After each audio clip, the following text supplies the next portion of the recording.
La bonne humeur au réveil. Mesdames et messieurs, bonjour. Un plaisir pour toute l'équipe de vous retrouver encore aujourd'hui pour votre émission L'accord commune. Nous sommes ensemble pour 2 heures d'horloge pour parler de tout ce que vous savez, les différentes rubriques de cette émission avec, bien évidemment, Modeste, mon compagnon de tous les jours. Bon, elle exige qu'on mette tout au féminin. Vous-même, vous allez trouver le féminin de votre affaire. Là. Bonjour, Modeste de Soutogui. Bonjour Angèle Tomoula et bonjour amis téléspectateurs. Le PEP ce matin. Oui, un tout petit peu. Pourquoi un tout petit peu? Mais On faut veut voir. donner de la bonne humeur, vous venez avec... Oui, c'est attendez, vrai non, que non, je non, ne suis... ne cassez pas moi Ok, mon enthousiasme ce matin. Bon, Moi, je je suis de pense que je très vais bonne quand même humeur. entrer dans votre cadence au cours de l'émission. Pourquoi pas ne pas Ce qui est avoir toute cette certain bonne avec humeur. moi, ben, quand je suis de bonne humeur, c'est que je vais Votre partager entourage aussi. forcément cette bonne humeur. Alors, comment vous vous sentez aujourd'hui? Ça va, la santé hier, voilà, À rebelote. pleine forme, je me sens très bien. Et c'est vraiment un plaisir de retrouver les téléspectateurs pour partager cette bonne humeur à travers la cour commune. Surtout, comment je les retrouve, eh bien, écoutez, ma journée est forcément bonne. Et nous vous souhaitons de passer une très, très belle journée. Et je vous le disais, elle est avec nous. Samirat Mouni, c'est là qui promène micros et caméras pour prendre les avis des citoyens sur notre thématique en débat. Bonjour Samirat, Bonjour le plateau, bonjour amis téléspectateurs. ça va? Ça va très bien. Vous êtes sûr là? On dirait que vous êtes un peu complexé, Non, stressé. Je peux continuer, hein? ne vous inquiétez pas, ça va, ça peut aller. Ça va bien. Oui. D'accord. Alors, je commence avec qui? Vous, Modeste? Peu importe. Bon, qu'est-ce que vous avez à nous dire? Simplement que je suis heureuse, je suis une femme comblée simplement. Ah, d'accord. Bon, d'accord. Venons à notre fil conducteur, le fil conducteur de notre émission. Oui. Alors, nous voulons parler aujourd'hui, c'est à moi de planter le décor. Puisque nous sommes vendredi, nous voulons parler, évidemment, depuis mercredi, on parle de la famille, du couple, de la sexualité. Aujourd'hui, eh bien, nous voulons toucher un sujet encore autant sérieux que les autres déjà abordés. Il s'agit de comment rendre la femme au foyer heureuse. Il ne faudrait pas être dans un foyer malheureuse, sachant pas quoi faire. Quels sont donc ces challenges que les hommes doivent relever pour donc nous rendre, évidemment, nous rendre heureuses dans le foyer, dans le couple. Eh bien, c'est la question en débat ce matin, Modeste de Soutogbe, avec les invités, je le rappelle. Nous avons convié 4 différents invités, des personnes externes, mais seulement un et demi. Je dis un et demi parce que bon, est-ce qu'il lui a un pied dedans, un pied dehors? On ne sait pas où le situer. Bon, peut-être que c'est une chauve-souris aussi. Quand on dit ben, les mammifères, il est dedans. Quand on dit également les oiseaux, il est dedans. Bon, c'est ma manière de le taquiner. Sera là tout à l'heure sur le plateau. Et nous aurons également avec nous Madame Victorine Aoku, pardon. Elle est écrivain et nous ferons le débat avec Modeste aussi et moi-même. 2 invités, ce sont désistés à la dernière minute. C'est pas bien grave puisque nous avons le devoir eh bien, de partager donc cette bonne ambiance, de partager nos thématiques en débat avec vous. Nous sommes bien obligés de faire avec l'équipe disponible. Alors Modeste, voilà donc le sujet en débat et vous nous avez tiré un mot. Lequel? Exactement le mot du jour qui est heureuse, tout simplement, Angèle Tobola. Et déjà heureuse qui s'écrit Heureuse.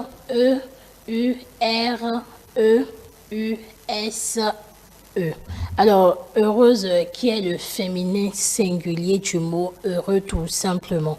Alors, le premier sens du mot heureux qui signifie simplement qui jouit du bonheur, qui est simplement satisfait. Le deuxième sens du mot qui signifie qui est favorable et qui présage la bonne fortune. Et aussi au troisième sens, on peut parler de quelqu'un qui donne du plaisir ou qui reçoit du plaisir ou quelques avantages. Exemple, je vois dans ces lignes demain que c'est une heureuse destinée qui l'attend, qui nage dans le bonheur tout simplement. Alors, quelques expressions françaises avec le mot heureux. Pour vivre heureux, vivons cachés. Pour vivre heureux, vivons simplement cachés. Et heureux comme un pape, c'est pour dire que tout le monde, tous les prêtres, pourquoi pas, aspirent à être pape au sein de l'Église catholique. Et 2 ou 3 citations pour finir avec le mot du jour. La première citation qui est de Platon qui dit « Celui dont l'âme est heureuse ne ressent pas le poids des ans. Celui dont l'âme est heureuse ne ressent pas le poids des ans. » L'âme, hein, quand vous le dites, moi j'entends amant. Donc celui dont l'âme L'âme est heureuse, ne ressent pas le poids de l'âge. de l'âge, Ben, ou des années, si vous voulez. Évidemment. Quand vous me voyez, vous me donnez quel âge vous... Ouais, vous êtes assez jeune. Ah, c'est ce que Donc, vous voyez. diront que vous êtes plus jeune que moi. Ah, bon, là, ils veulent entrer dans d'autres considérations qui ne sont forcément pas vraies. Ah, je suis toujours heureuse quand j'ai envie d'être heureuse.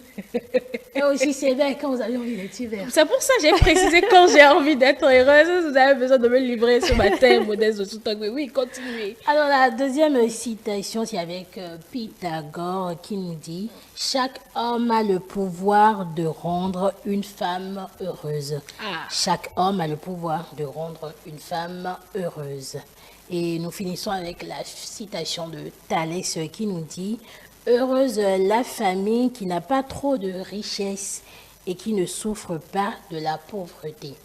Heureuse la famille qui n'a pas trop de richesse et qui ne souffre pas de la pauvreté. » C'est une citation très équilibrée. Hein. Très équilibrée. Heureuse la famille qui n'a pas de richesse, mais qui ne souffre pas de Pauvreté. Voilà, la pauvreté est vraiment une gangrène. Hein. Merci Modeste. C'est moi. Samira. Voilà. Qu'est-ce que vous avez dit après maintenant? Bon, moi, je pense que, comme l'a dit Pythagore, tout homme a le pouvoir de rendre une femme heureuse. Je pense que si l'homme n'a pas ce qu'il veut, il ne peut forcément pas rendre la femme heureuse. C'est quoi ce qu'il veut là?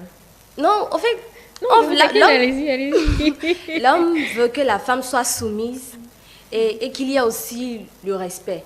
Donc, je pense que c'est ça qui pose un peu le problème. Donc, si la femme est soumise et qu'elle respecte son mari, donc, l'homme devient bête. Excusez-moi. Enfin, il devient bête. Donc, tout ce que la femme désire, est-ce que vous entendez Samira? Je ne vous en âge quand même, mais bon. Oui, moi, je pense que je vais dans le même sens que Samira. Pour que votre homme vous rende heureux ou ce que vous voulez. Je pense qu'il faut quand même être cette femme assez soumise, cette femme respectueuse. Il faut pas être, c'est pas la femme qui fait boum, partout. Et attend que l'homme soit quand même l'homme parfait. Le paradoxe, c'est vous qui le dites. C'est L'homme vous, idéal. Modeste, là, qui le Ça dites. revient quand même, la responsabilité ou la part des choses revient quand même aux femmes. Les femmes doivent quand même essayer, tant soit peu, d'être de bonnes femmes, pourquoi pas. Parce que ce que nous réclamons, c'est chez les hommes et il faut... les hommes, c'est des dieux après toi. Petite idée. Voilà, le décor est ainsi planté, hein, donc nous allons aller un peu dans ce sens-là tout à l'heure quand les invités seront installés. Qu'est-ce que les citoyens rencontrés vous ont dit, Samira Momoni? les citoyens rencontrés m'ont livré que d'autres pensent que il faut être attentionné pour la femme, être aux petits soins, des petites choses, des cadeaux. est important de ne pas oublier la date, certaines dates. Merci beaucoup. Anniversaire, date de mariage. Voilà. Pourquoi même pas la date de fiançailles aussi? Même la date de la rencontre. La date où vous Attention. êtes- Non, mais là, vous demandez répondre. un peu trop, là. La Non, date mais de la rencontre. Au moins, moi, je Je pense que c'est commence comme par une là. date assez spéciale. Hein. Moi, je vais dans le même sens que ces citoyens qui ont parlé. Spécial. Oui, c'est spécial, mais cette date où vous êtes rencontrés, mais ça signifie beaucoup de choses. Mais c'est pas à la où date vous où on s'est êtes- rencontrés qu'on se dit oui. Enfin, Oui, mais que vous avez commencé à Il s'est cheminer. passé chemin quelque ensemble. chose, il s'est passé forcément quelque chose ce jour-là. Non, peut-être physique. Il y a des gens qui se rencontrent mais qui ne s'attirent même pas. Peut-être c'est l'homme qui le désire ou même quelquefois la femme, mais sur ça, il y a peut-être un qui n'est pas encore totalement certain ou certaine selon le sexe. Oui, Et mais puis c'est avant le mariage, il faut quand après même célébrer ça. Donc quand vous dites la date là, bon, c'est un peu... En tout cas, c'est un peu moi, je m'attache sensiblement à cette égal, là. date. Hein, simplement. Justement. La date de la rencontre. Oui, de la rencontre. C'est Vous vous important. rappelez de la vôtre, si bien sûr vous êtes... Je vais me livrer ici. Non, mais c'est pas une livraison, hein, c'est comme nous sommes tous des personnes responsables. Oui, mais est-ce que vous savez si j'ai eu plusieurs rencontres? Oh Là, là là. c'est un autre cas. Alors, Mais oui. une femme disait que l'homme, tout est dans la main de l'homme. Et que si l'homme connaît celle qu'elle a comme épouse, comme femme, il n'y a pas de souci. C'est-à-dire qu'il faut connaître la La femme femme. de fond en comble. Et là, les choses sont Est-ce plus que c'est faciles. possible de connaître la femme du début jusqu'à la fin? Voilà encore une autre question. Enfin, De toutes les façons, nous allons suivre tout à l'heure cette vaste populi au cours du débat, bien avant qu'on ne commence les premières idées avec mes émissions. Ben, je vais donner rendez-vous à Samira tout à l'heure, dans, je vais dire, d'ici 1h45 minutes, vers la fin. D'accord. Modeste reste sur place puisque le débat va se faire avec elle. Samira, à tout à l'heure et cela nous permet d'installer le plateau pour les échanges sans tabou. Voilà, mon plateau est au complet pour donc les échanges qui seront, je vous rassure, assez intéressants puisqu'en off tout à l'heure, ça a commencé. Alors, je vais vous présenter déjà Madame Victorine Aoku. Elle est écrivain. Bonjour Madame. Merci d'être avec nous aujourd'hui. Alors, après vous, aux côtés de vous, nous avons Monsieur Ardent Dianantin, qui est entrepreneur. Bonjour Monsieur Dianantin. Bonjour madame, bonjour le plateau. Merci d'être là. Merci. Et est-ce qu'il cause bien qui, comme je le disais tout à l'heure, est un pied dehors, un pied dedans? Oh. Bonjour. Oui, bonjour Angèle, et bonjour le plateau et un petit bonjour à nos téléspectateurs. Un pied dehors, un pied dedans, je vais bien comprendre ce que ça veut dire. Non, en fait, quand je le dis ainsi, c'est que c'est vous qui fatiguez Modeste dans vos exercices. Et quand elle revient ici, ben, c'est des courbatures à ne point finir. Elle se plaint tout le temps. Ah, vous faites aussi dans du service après-vente. Tout est possible. D'accord. Modeste, bon, vous, je n'ai pas besoin de vous présenter, mais je rappelle juste que vous êtes également du débat ce matin. Ben, contrairement à ce que je disais à l'introduction, il y a M. Dianantin Ardent qui, lui, s'est déplacé finalement. Donc, merci beaucoup, M. Dianantin Ardent. Vous ne vous avez pas posé un lapin. Alors, le plateau ainsi présenté, nous allons y aller. La thématique, vous la connaissez tous. C'est comment rendre une femme heureuse précisément dans le foyer.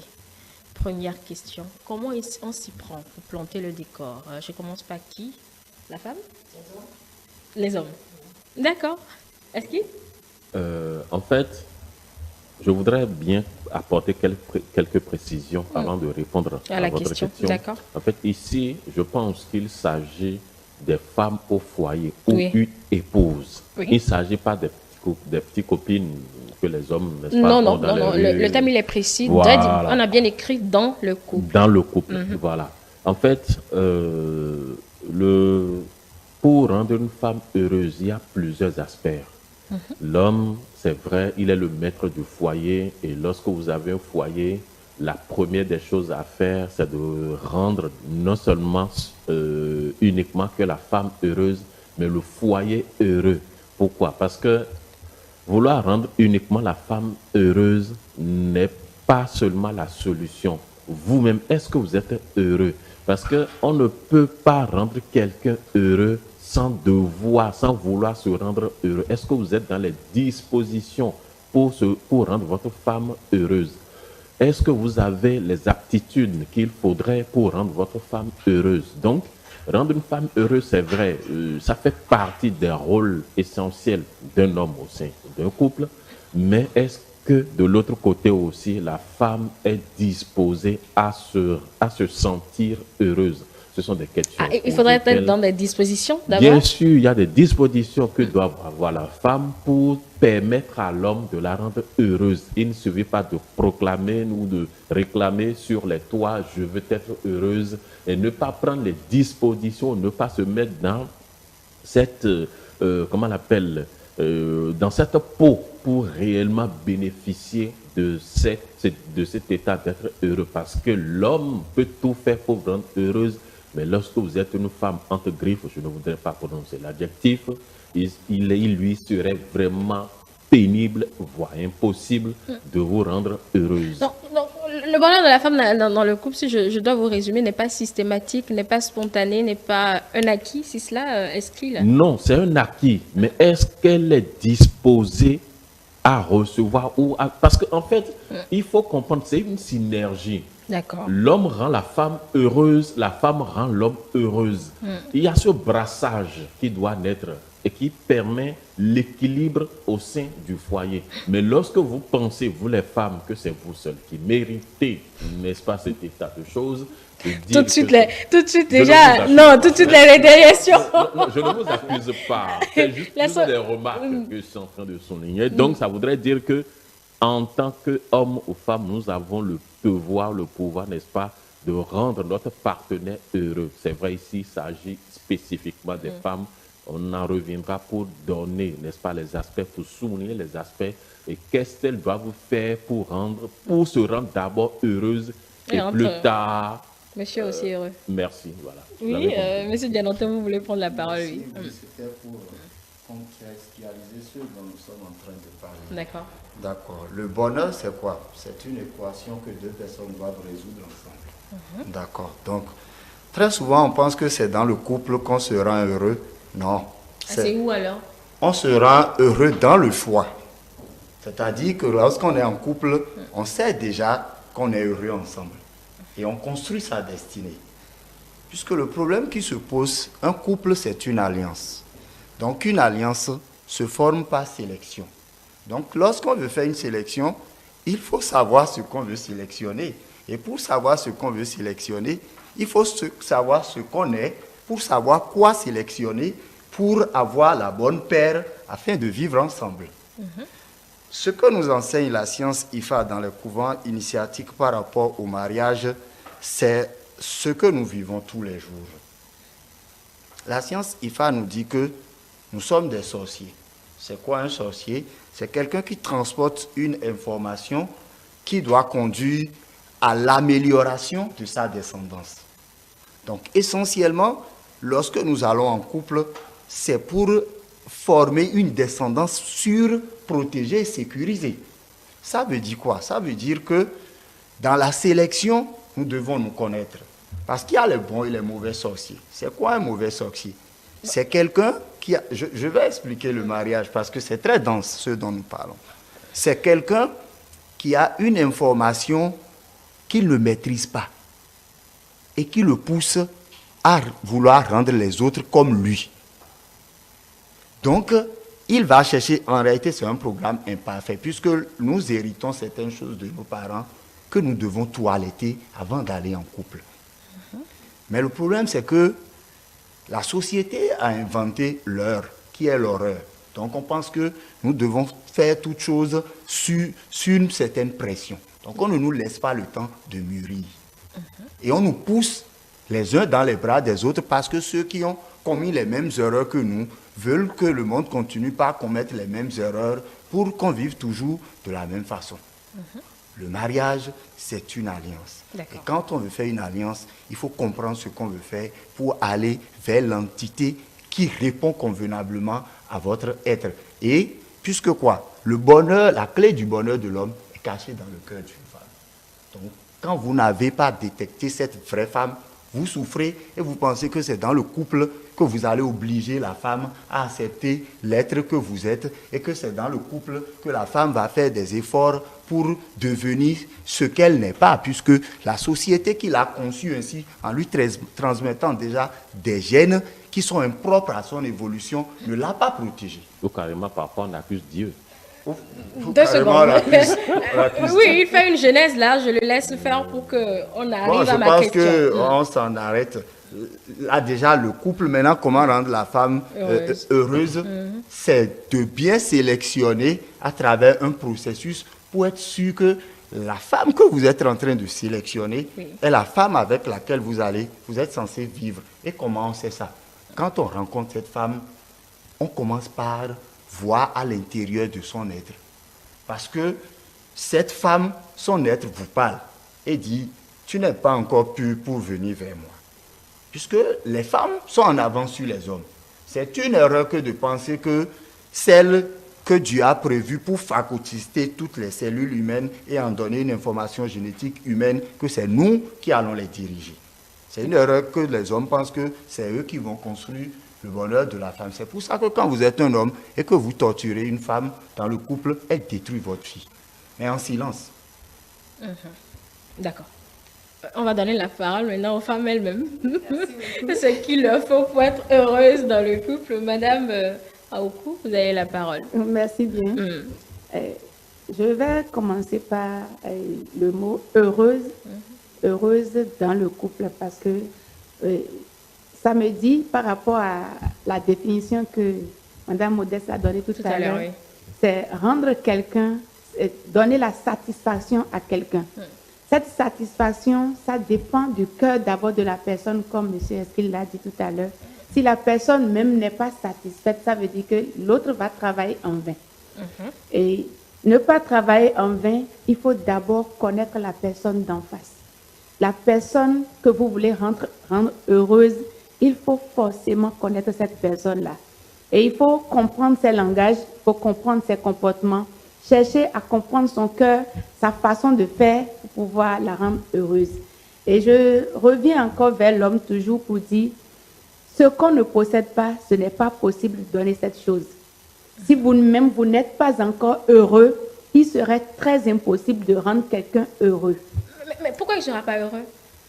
Non, il y a des gens qui, les coups de la vie, les difficultés ou les choses que les personnes là rencontrent au quotidien, les amènent à devenir amers, aigris ou des... C'est là qu'intervient normalement la communication pour pouvoir obtenir un certain équilibre. La communication, bien sûr, fait partie de ce qu'il faut faire pour rendre quelqu'un heureux. On en viendra là à la suite. Mais d'abord, il faudrait que celui qui veut rendre heureux soit aussi heureux. Si je n'ai pas l'amour dans mon cœur, ce serait impossible de donner l'amour à quelqu'un. Je prends l'exemple de quelqu'un à qui on a dit, c'est un mari à qui on a dit, et ta femme se plaint parce que tu ne lui achètes pas de pain. Et il se pose la question, est-ce que moi-même je m'en achète? Je traîne la même chemise pendant 6 mois, 1 an. Et pourquoi je vais trouver l'importance de pouvoir rendre l'autre heureuse si moi-même, je ne suis pas encore à cette étape. Donc, c'est ce que je voudrais expliquer par rapport à être d'abord heureux avant de rendre la femme heureuse. D'accord. Merci. Je dois aussi rajouter que être heureuse, comme si je n'ai pas la paix du cœur, je ne pense pas que je serai heureuse. Et être heureuse, ou si on doit rendre une femme heureuse, c'est simplement, ça fait partie des choses de la vie au quotidien. Déjà, la communication. Je ne vais pas rester avec un homme qui ne parle jamais, qui ne communique jamais et être heureuse. Je ne vais pas rester avec un homme qui a du mal à vraiment, qui n'est pas ouvert, qui n'a pas de projet de vie avec moi et bon, qui s'enferme un petit problème ou s'il a un problème, il veut entreprendre quelque chose, il va voir ses parents et que moi je ne représente rien. Je pense qu'il ne me donne pas la paix du cœur et que je ne représente assez rien à ses yeux. Donc je ne serai forcément pas heureuse. Je vais essayer de faire le maximum, mais s'il ne souffre pas à moi, bon, ça ne va mener à nulle part. D'accord. Oui, Monsieur Dialantin, vous disiez tout à l'heure que dans ce processus-là, le bonheur dans le couple, c'est depuis déjà dans la sélection des différents partenaires pour pouvoir être sûr que nous sommes ensemble. Mais si la sélection elle est mauvaise, ça veut dire que d'office, aucun des deux ne sera heureux, c'est ça? Non, on dit que toute chose concourt au bien de celui qui aime Dieu. La solution peut être... il n'y a pas de mauvaise solution, puisque la nature nous oriente selon un programme bien défini par des êtres supérieurs que nous ne voyons pas. Vous voyez. Le problème, c'est que nous avons déjà un déficit d'éducation, parce que généralement, vous avez des enfants qui veulent ressembler, des garçons, à leur père. C'est pourquoi on dit à enfant que donc, si l'enfant a grandi dans un environnement où son père terrorise sa mère, il va penser que c'est ça être un homme. Donc, s'il n'a pas fini de guérir de ça, s'il rencontre une femme, il va terroriser sa femme et penser qu'il est un homme. Donc, ce qu'il faut faire, et c'est pour ça que la science IFA existe, puisque les programmes que nous... Peut-être que vous la pratiquez. Bien sûr, bon, je l'explique de Peut-être les façon... téléspectateurs n'en savent rien Je et connaissent l'explique même de pas. façon juste très simple. La science IFA, à un moment de votre vie, questionne votre entité, puisque nous sommes des esprits. Nous ne sommes pas faits que du corps. Le corps, c'est une partie de 3 entités que nous drainons. D'accord? Et ce qui nous relie à ces 2 entités, c'est l'esprit. L'âme étant la matrice de Genèse contrôlée par Dieu. D'accord? Donc, s'il y a des défaillances au niveau du corps, c'est l'esprit qui nous permet de les corriger. D'accord. Puisque ces défaillances ne viennent pas de nous, elles viennent dans un premier temps de nos géniteurs qui l'ont hérité aussi d'autres géniteurs. Donc, qu'est-ce que le FA fait? Le FA questionne l'entité dont vous incarnez les sens et regarde les incohérences qu'il y a dans votre information. Je donne un exemple très simple. Une femme, par exemple, qui a déjà conçu un avortement, a déjà détérioré ses cellules de reproduction dans une certaine mesure. Puisqu'on dit rien ne se perd, rien ne se crée, tout se transforme. Lorsque vous commettez un avortement, vous libérez des toxines dans votre organisme contre quoi vous voulez détruire la vie. Et ces toxines, même si elles sont en petite miniature, elles restent dans votre organisme et commencent par changer votre code génétique. Si vous continuez avec les... C'est scientifique ou bien c'est purement scientifique. Le FA, c'est de la génétique. Il faut bien que je pose la question pour être sûr. Le problème, c'est que quand on dit FA, les gens sont diabolisés ça pour qu'on ne s'en approche pas, parce que c'est là qu'il y a la vraie solution. C'est de la génétique. Donc, n'oubliez pas que la question principale, c'est comment rendre une femme heureuse. Voilà. Il faudrait toujours qu'on y arrive. Il n'y a pas de solution miracle si on ne prend pas la patience d'élucider les mystères qui sont en face de nous. Les mêmes causes produisent les mêmes effets. Si c'était si facile, il y a beaucoup de femmes qui seraient heureuses dans leur couple. Il y a trop de couples où les gens font semblant d'être heureux, mais chacun traîne ses rancœurs dans son cœur. Et on libère ça aux enfants qui reproduisent les mêmes erreurs. Donc, il ne faut pas voir, comme il a dit, il ne faut pas voir seulement la femme. Il faut voir tout ce que vous engendrez. Et pour comprendre ça, il faut savoir d'où vous venez. Et c'est un processus qu'il faut faire seul d'abord, avant de commencer par chercher l'être complémentaire qui pourra vous aider à atteindre l'état de perfection. Et il ne faut pas être pressé. Il n'y a pas de solution miracle pour un couple qui n'est pas heureux d'être heureux si les deux ne se connaissent pas. Mais vous avez ces éléments parce que vous avez découvert peut-être ce que j'appelle ce monde-là, spirituel, pour aller au-delà des choses. Mais peut-être les citoyens qui ne maîtrisent rien de tout ça, parce que vous l'avez dit d'ailleurs, la société le commet à se mettre ensemble avec quelqu'un et puis on fait le choix à la volée, etc. De mon histoire. Ça veut dire que d'office, ces personnes-là qui ne se connaissent peut-être pas ne sont pas sujettes à être heureux dans le couple et rendre leur conjointe également heureuse. En fait, c'était la question que je vous avais posée pour qu'on puisse donner la parole à d'autres personnes. Oui. Quand on dit que les mêmes causes produisent les mêmes effets, je me suis inspiré de mon histoire. Moi, par exemple, je suis un enfant hors mariage. D'accord? Et j'ai aussi fait un enfant au mariage. C'est quoi vous appelez? Parce que chez nous, non, il faudra qu'on précise. C'est le concubinage. Marié comment? Mes parents, on m'a conçu, vous savez... Non, le mariage, c'est l'acte civil et après religieux. Ça, c'est le mariage consacré dans nos textes. Mais est-ce que c'est, quand vous dites ne sont pas mariés, c'est-à-dire ils ne sont pas allés faire peut-être, ne serait-ce que le coco, comme on l'appelle, ou bien la dot? Comment ça s'est passé? Il n'y a rien eu de tout ça. Ok, d'accord. Il n'y a rien eu de tout ça. Bon, selon mes informations. De toutes les façons, donc, je ne suis pas resté avec mes 2 parents. D'accord.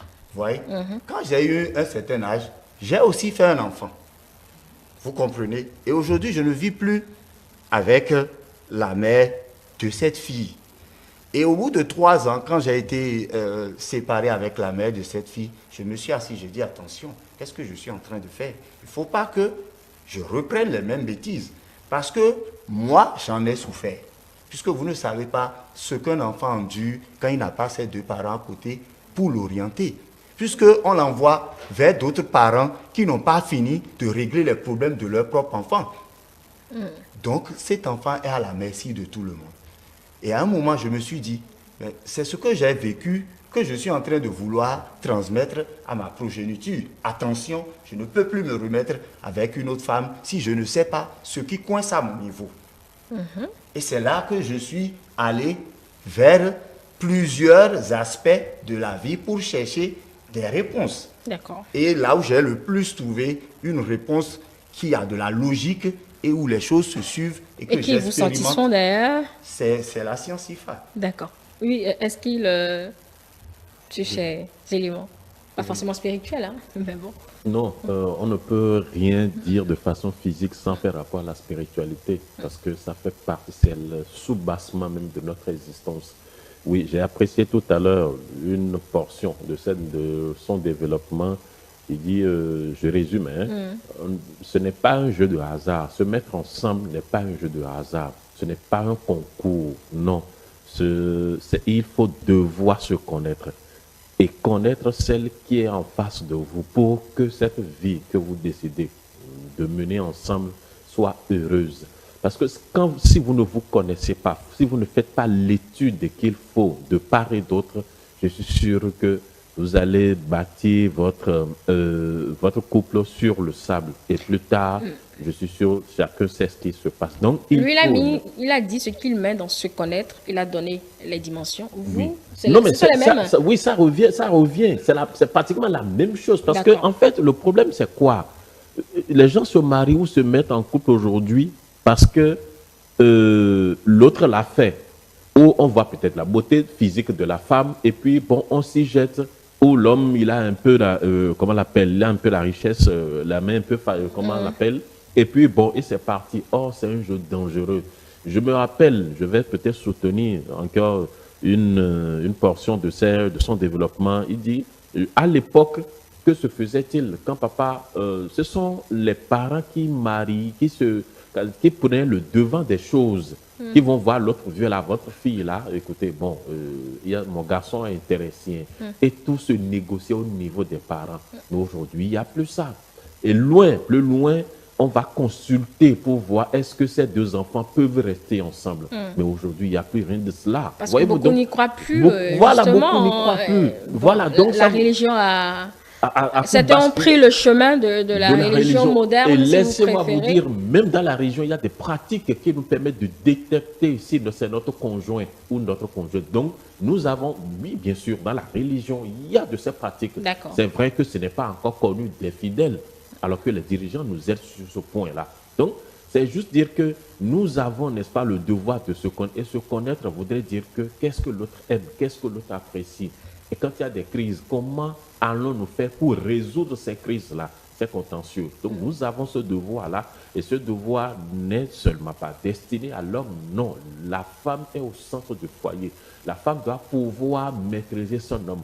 La femme doit pouvoir donner ce que j'appelle les directives pour que l'homme, quel que soit son état de colère, de nervosité, il puisse se calmer, parce que vous avez cette manie-là, vous avez, comment on l'appelle, ce don-là, n'est-ce pas? Je ne sais où vous l'avez trouvé, si c'est Dieu qui vous l'a donné, je lui dis merci d'ici, sur ce plateau.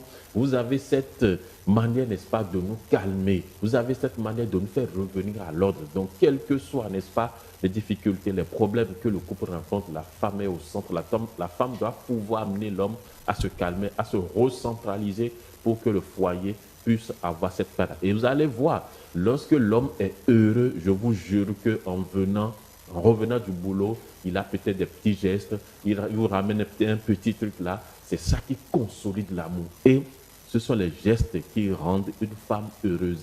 L'amour, d'accord. Mais à côté de l'amour, il y a de ces gestes, il y a de ces propos, il y a de ces faits qu'il faut faire, n'est-ce pas, pour permettre à la femme d'être heureuse. Et que les femmes soient disposées également pour recevoir cette chaleur, pour recevoir ces gestes avec amour, avec affection, pour que le foyer puisse retrouver cette paix et vivre dans la paix de façon continue et éternelle. D'accord. Madame Aoukou, non, vous n'allez pas vous remercier. Allez, vous n'allez pas encore terminer. Madame Aoukou, je vous reviens. Est-ce que la femme maîtrise concrètement ce rôle qu'elle a dans le bonheur ou dans le bonheur qu'elle aura à ressentir dans son propre foyer?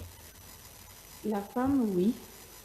je dirais que la femme maîtrise, mais il y a beaucoup qui ignorent qui elles sont d'ailleurs. Et comme l'a dit mes prédécesseurs tout à l'heure, c'est quand les gens se rencontrent et se marient à tout va que les choses se passent de manière différente. Supposons que deux jeunes se rencontrent et c'est juste en s'amusant qu'une grossesse paraît et puis finalement on rentre dans le couple comme ça. Le bonheur ne peut pas être ce que ça doit être. Et je veux dire d'ailleurs que le bonheur est relatif. Ce qui va me rendre heureuse n'est pas forcément la même chose qui vous rendrait heureuse. Absolument. Donc, ça dépend de la personne. Et aussi, je parlerai de la maturité de la personne qui est en couple. Si vous mettez un bébé en couple, le bébé va réagir de la façon dont un bébé va réagir. Évidemment. Mais si c'est une personne mature, je crois que ça va être différent. Mais c'est l'expérience justement qui rend mature aussi. Pas forcément l'expérience. Il y a des enfants, je crois, 18 ans, 17 ans, mais qui ont une mentalité vraiment d'adultes. Oui. Et vous allez voir leur raisonnement qui serait vraiment différent du raisonnement de quelqu'un de 25 ans, de 30 ans. Donc, je dirais l'éducation familiale contribue aussi à la maturité et aussi l'enfant, son aspiration à rechercher, son aspiration à être moulé dans ce que l'enfant veut faire, de ce que la personne veut faire si vous voulez vous marier. Et vous comprenez qu'il y a un bonheur qui m'attend et je dois atteindre ce bonheur. Il faut que vous faites le pas qu'il faut, la recherche qu'il faut pour pouvoir parvenir à ce bonheur-là.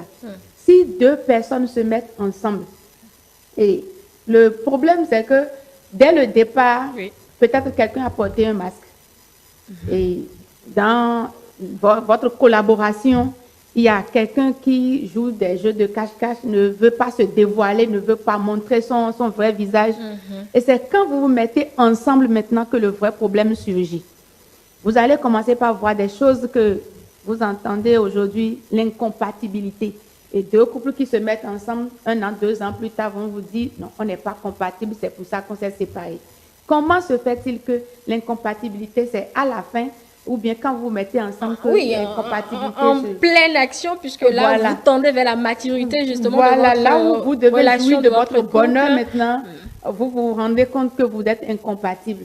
Non, c'est parce que chacun n'a pas fait le devoir qu'il faut, le travail qu'il fallait. Et en voulant se mettre ensemble, il y a vraiment... Je ne dirais pas de la même façon que mon frère l'a dit tout à l'heure, parce que dans la religion aussi, que vous appelez les religions importées, il y a aussi des pratiques et que je connais et aujourd'hui qui vous amènent à avoir un couple heureux, un couple épanoui. Vous voulez vous marier et vous mettez seul à part, malgré que vous appartenez à une congrégation, vous mettez à part et vous faites votre chose entre vous, ça va retomber forcément sur vous. Mais si vous vous mettez sous tutelle et qu'on vous enseigne les b.a.-ba du mariage et qu'on vous dit, ah, ça là, ce comportement-là, il faut corriger, ce comportement-là, il faut arranger. Ça là, ça ne peut pas faire bon ménage avec tel caractère de votre conjoint ou de votre conjointe. Et ce coaching-là, dans ce sens, va vous amener à vous réanalyser, à vous réajuster et à pouvoir être apte à faire face à ce qui vous attend. Parce que la vie de couple, ce n'est pas 1 an, 2 ans, c'est à vie. Et ça touche aussi la vie des enfants. Forcément. Donc, c'est un sujet à prendre très au sérieux. Et le bonheur, dans ce sens, c'est quelque chose qu'il faut creuser encore et encore. Ce n'est pas faire tel geste qui est le problème, mais c'est la base, le commencement d'abord. Merci. On va parler tout à l'heure de la cime même du bonheur. Oui, vous brûlez d'envie de prendre la parole, mais pour qu'il y ait équilibre, je vais donner la parole à Modeste. Si je dois me lancer dans un résumé de tout ce qui a été dit là, le cheminement, il est capital dans ce bonheur à avoir dans le couple, surtout le bonheur dont on parle aujourd'hui, celui de la femme. Oui, exactement, le cheminement est capital. Déjà, quand vous êtes en amitié, vous avez reçu d'éducation très différente et vous ne vivez pas ensemble longtemps. Chacun venait chez l'autre et après vous repartez. Mais quand vous mettez ensemble, c'est que vous voyez que l'autre est sale, l'autre ne fait pas si. En venant chez vous avant, elle essayait d'être propre, elle essayait de prendre soin d'elle-même. D'être sans faute. Voilà, essayait d'être sans faute. Mais comme elle est installée là, chez vous, voilà, je suis vous là. remarquez qu'il y a de petits problèmes Et là, ça ne vous plaît pas trop. Vous vous demandez, est-ce que c'est vraiment cette femme que je voulais? Est-ce que c'est celle que j'avais voulu ou c'est celle que j'ai voulu que ma femme soit? Mais finalement, on est déçus et c'est là les hommes vont ailleurs. Je ne vais pas aller sur ce Vous n'allez lien. pas faire dans Voilà. de la dentelle, d'accord. Et je pense aussi, il y a la communication. Je pense que le coach Caleb a fait sortir un livre, je ne vais pas appeler son nom, mais quelques piliers pour une vie de couple. Moi, j'ai quand même pris le temps de... Il sera avec nous tout à l'heure, dans Et un instant, oui. Parlons de ces piliers, je pense que la communication, c'est assez important. La communication dans le cheminement, pourquoi pas, c'est assez important parce qu'il faut communiquer. Il faut savoir ce que l'homme aime, ce que l'autre aime et ce que l'autre n'aime pas. Qu'est-ce qu'il faut faire si l'autre a de défauts? Qu'est-ce qu'il faut faire pour quand même améliorer? Parce que vous vous complétez. Il faut pas, c'est pas parce que l'autre a un défaut que vous allez laisser l'autre dans son défaut, se noyer dans son défaut sans l'aider à l'améliorer. Parce que vous êtes compatibles, comme le dit Monsieur Adam. Et je pense que... Pardon, Monsieur Adam. Et je pense aussi qu'il faut être aux petits soins de votre conjoint, que ce soit la femme ou l'autre. Ou l'homme. Et Adam, toujours, je pense à Adam. Adam le disait que les mêmes causes produisent les mêmes effets. Moi, je ne suis pas d'accord. C'est pas parce que vous voyez vos parents, les parents n'ont pas eu une vie de couple assez stable. C'est pas parce que mon papa n'est pas trop resté avec maman aussi. C'était pas, en fait, ma maman n'était pas heureuse dans le couple que je vais quand même reconduire ça et dire c'est parce que le parent n'a pas eu cette fille que moi aussi je vais me mettre. En fait, c'est ce que vous avez dans la tête qui. Rassurez-vous, je vais le relancer là. Puisque c'était d'ailleurs ma prochaine question, vu qu'il avait envie de prendre la parole. Monsieur Djenontin, comme elle a su bien le dire, les mêmes causes produisent les mêmes effets. Mais il y a la communauté aussi qui nous éduque. On peut avoir vécu dans un cocon ou dans un foyer où peut-être notre mère n'a pas été heureuse, mais que nous, on prenne comme leitmotiv, comme détermination de rendre notre conjointe à nous heureuse à travers tout ce que vous voulez là. C'est pas systématique au fait. Ce que je disais n'était pas systématique. Mais la prise de conscience est un état d'esprit qui se révèle à votre être. Ce que je suis en train de dire, c'est que si, lorsque vous venez d'un programme d'imperfection, qui vous ont engendré à un moment où ils n'ont pas atteint un niveau de maturation, la seule chance pour vous de vous en sortir, c'est qu'ils reprennent très vite conscience de vos erreurs et vous accompagnent. Mais la société aussi éduque. Quelle société éduque? Qui a le temps de qui, madame? Personne n'a le temps de l'autre. Non, mais c'est pas que la société va vous prouver. Ce que la société vous fait, ce que la société vous fait, non? ce que la société vous fait, c'est de vous apprendre à reprendre les mêmes erreurs qu'elle. Parce que nous sommes dans un monde de formatage. Il n'y a que quelques-uns. C'est pour ça que la grande majorité s'en sort pas. Si la société était si puissante, beaucoup de personnes seraient heureuses et on serait en train de réfléchir aux minorités qui ne vont pas bien. Mais le problème, c'est qu'il y a une masse qui ne va pas bien. Et si vous savez le nombre de personnes qui ont envie de parler et qui ne peuvent pas parler, vous allez baisser la tête. Donc, il n'y a pas... La société, tout ce que la société nous dit, soit plus fort, soit ceci, soit cela. Mais nous sommes dans le domaine de la biologie moléculaire. Les informations génétiques que nous avons en nous, vous savez combien de temps une mauvaise pensée met à disparaître dans la nature? C'est des milliards d'années. Donc, les informations qui sont en nous, la communication ne résout pas le problème parce que lorsque vous communiquez avec une personne, vous lui envoyez des codes. Et il faut que cette personne ait les ARN nécessaires à la transcription de ce code-là pour rentrer dans votre dimension. C'est pour ça que parfois, on discute avec certaines personnes qui sont bornées. Parce que les cellules dont elles proviennent sont issues de personnes qui ont grandi dans un environnement où tout le monde est borné. Là, vous êtes dans de la génétique. Nous sommes des cellules. Donc, nous sommes de la génétique. Si nous ne nous comprenons pas en tant qu'entité génétique, nous allons commettre... Parfois, il y a des gens qui se mettent ensemble et qui ne donnent pas vie et qui s'efforcent à rester ensemble tout simplement parce que les codes génétiques que ces personnes drainent, si jamais elles font un enfant, l'enfant va être une chimère. Donc la nature, puisque la nature émet des radiations constantes sur nous, c'est ce que nous ne savons pas à travers les plantes, les animaux, l'air, le soleil, tout ça émet des radiations sur nous parce que la nature ne veut pas des monstres. Comment les violeurs sont nés? Comment les voleurs sont nés? Comment les prostituées sont nées? C'est des questions qu'il faut se poser. Ce n'est pas des générations spontanées. Si vous avez un mari qui est infidèle, par exemple, tout le temps, et qui sont avec des femmes au dehors qui sont conscientes qu'il est en couple, ça veut dire que c'est des femmes qui sont prédestinées à détruire des foyers. Donc, elles cultivent en elles ces gènes. Le mari ramasse ces gènes chez vous et vient il ramasse ces gènes chez ces femmes et vient les déposer dans sa femme qui est à la maison. Et comme rien ne se perd, rien ne se crée, tout se transforme, le corps de la femme va synthétiser ces gènes. Quand le couple va avoir un enfant, l'enfant va synthétiser les mauvaises gènes qu'il y a en lui si c'est une femme. Et c'est pour ça que les hommes qui sont d'éternels dragueurs ont des filles qui demain sont aussi draguées par tout le monde. Parce qu'elles drainent c'est de la biologie, le mariage.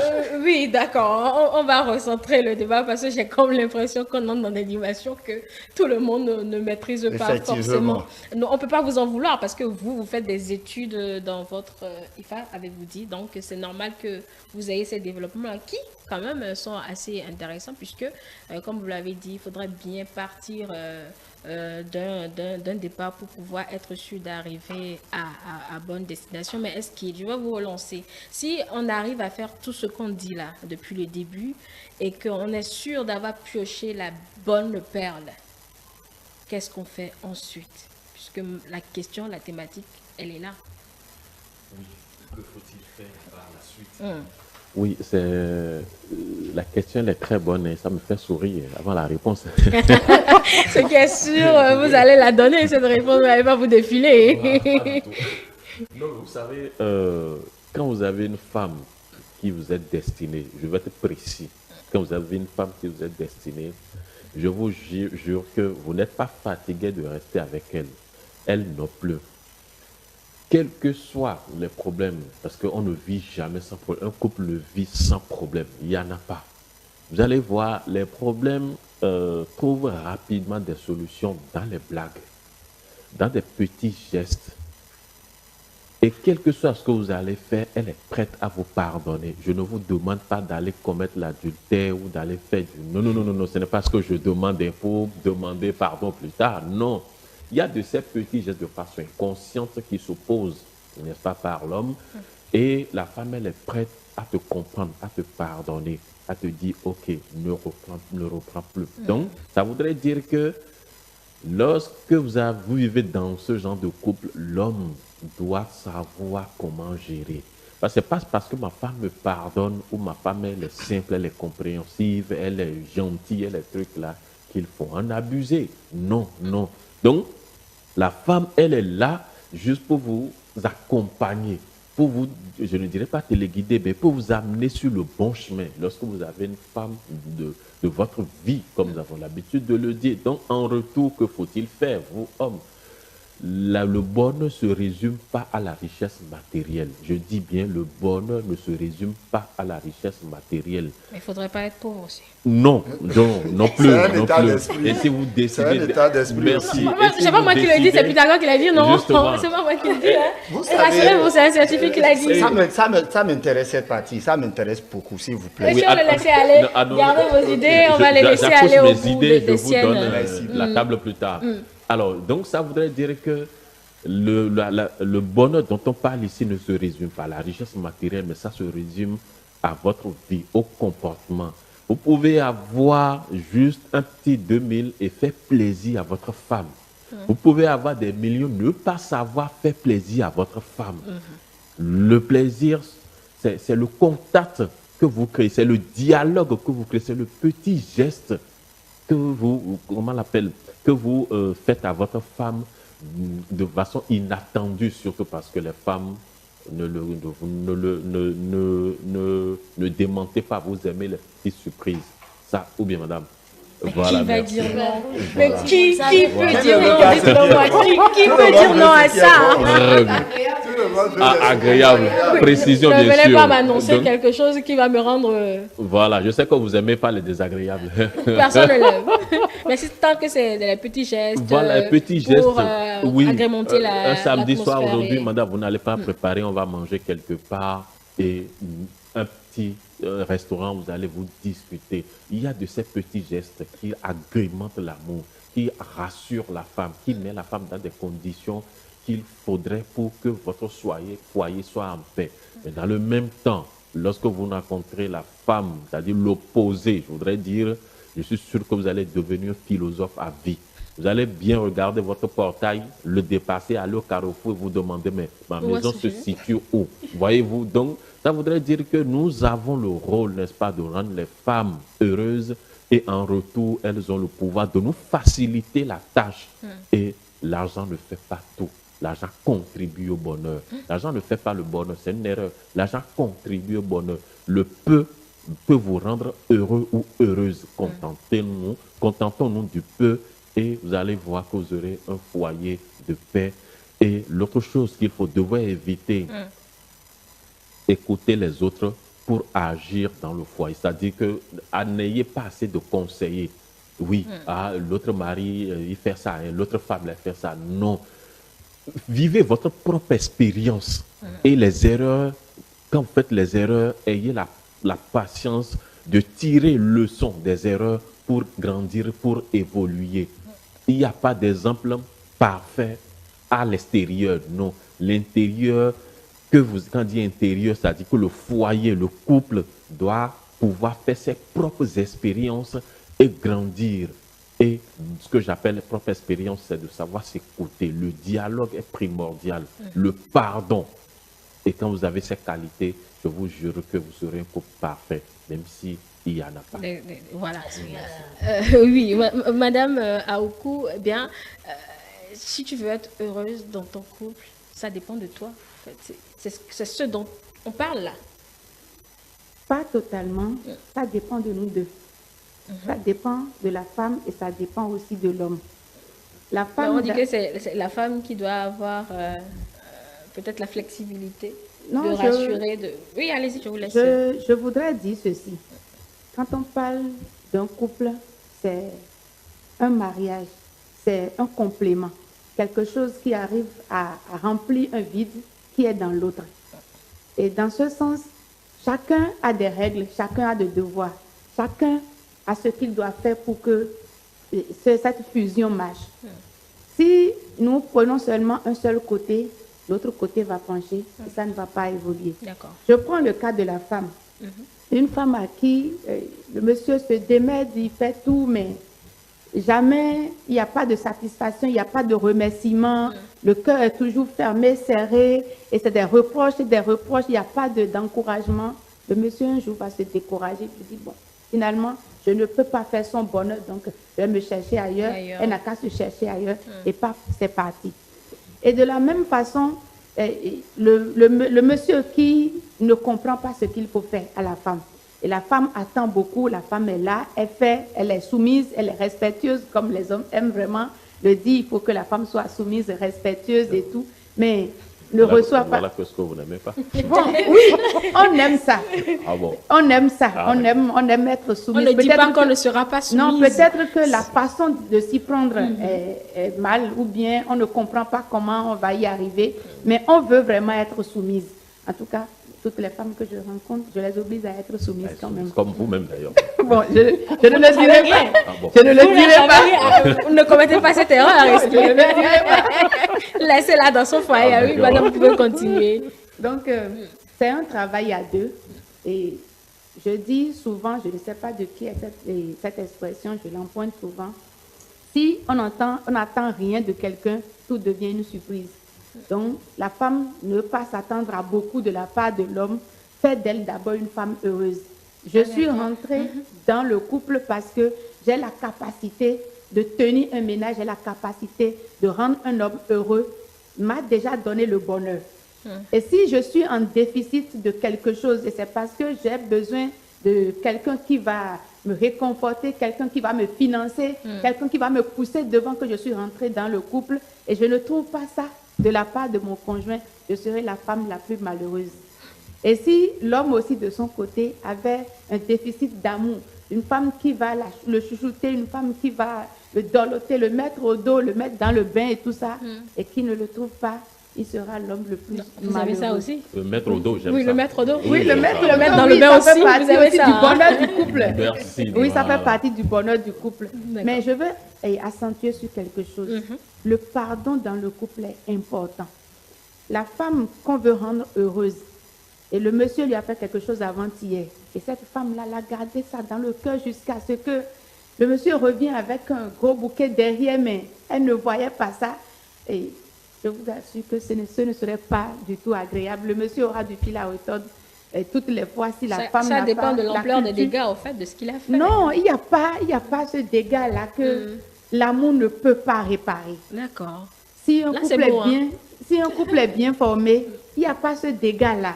Monsieur, est-ce qu'il disait tout à l'heure qu'on ne peut pas, il ne conseille pas à quelqu'un d'aller se mettre dans l'adultère, venir demander pardon. Oui, ce n'est pas normal, ce n'est pas bien. Mais ça peut arriver. Et ça arrive d'ailleurs et ça casse des ménages. Merci, la leçon est comprise. Ce que je sais, c'est que si quand même un homme aime sa femme ou une femme aime son homme et l'amour véritable est là, ça peut aboutir à un pardon véritable, à un pardon sincère et la solution va être trouvée entre deux. Et les autres peut-être vont trouver la femme bête ou l'homme bête.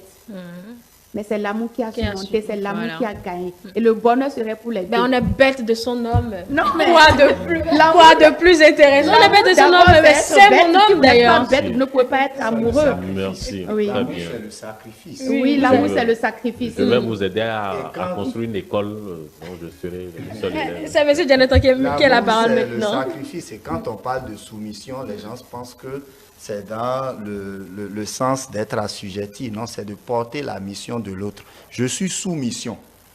Donc nous nous retrouvons à deux pour porter une mission commune. D'abord, je tiens à nuancer quelque chose. Vous devez être philosophe, hein, vous. Tous ceux qui sont ensemble ne sont pas destinés à vivre ensemble. Merci. Donc quand vous avez opéré un mauvais choix, vous pouvez recourir à tous les grands maîtres de ce monde. Votre foyer est voué à l'échec. Systématiquement. Systématiquement. Ça peut prendre le temps que ça va On peut prendre. formater. Bien, je vais vous expliquer quelque chose. Pas trop long. Non, de façon très rapide. Comme je le disais, la fortune d'un homme est cachée dans le cœur d'une femme. Personne ne peut être riche seul. C'est un couple qui fédère pour être riche. Le problème, les gens confondent avoir de l'argent, du matériel, à de la richesse.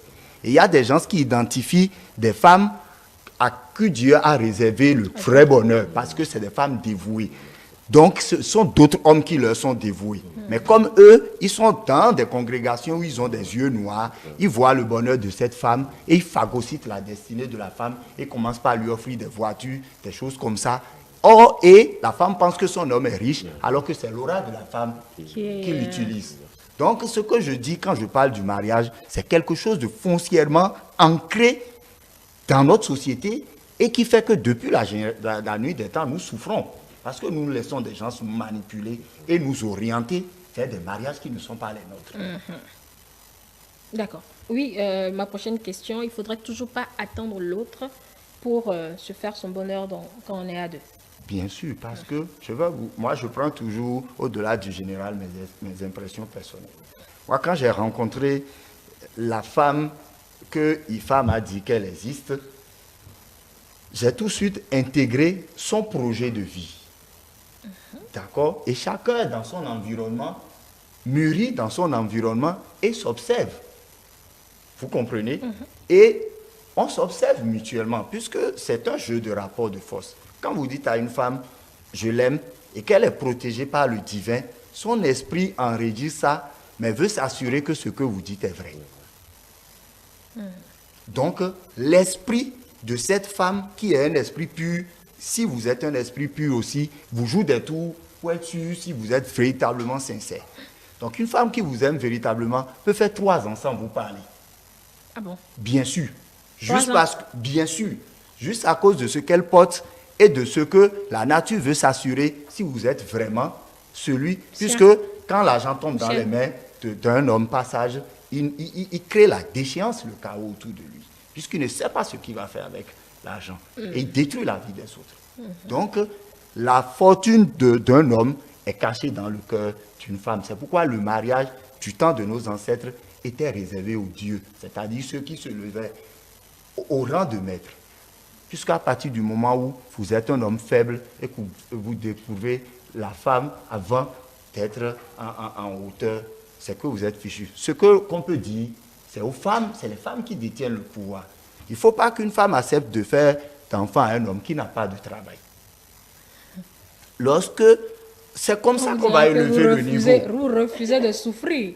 Parce qu'il faudra cheminer d'abord avec, comme on dit, femme de galère, femme de bonheur après. Puisque personne n'a envie de s'ajouter un problème, tout le monde veut aller de l'avant. Donc, si vous voyez une femme qui est prête à faire d'enfants pour un homme qui est en apprentissage et dont les parents sont pauvres, c'est parce qu'elle est plus pauvre chez elle et elle veut fuir la pauvreté pour s'agripper à vous. Donc, il faut comprendre ce qu'on fait dans la société, sinon on part en dérive et on dit après qu'on souffre.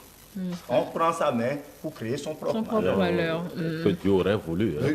Voilà. On accuse souvent Dieu. Le pauvre Dieu. Oui, le c'est pauvre qu'on appelle Dieu, mais on ne sait même pas ce qu'on appelle Dieu. Mais que le Dieu aurait voulu. Dieu aurait voulu. Voilà. Ça reste bien Dieu. Voilà.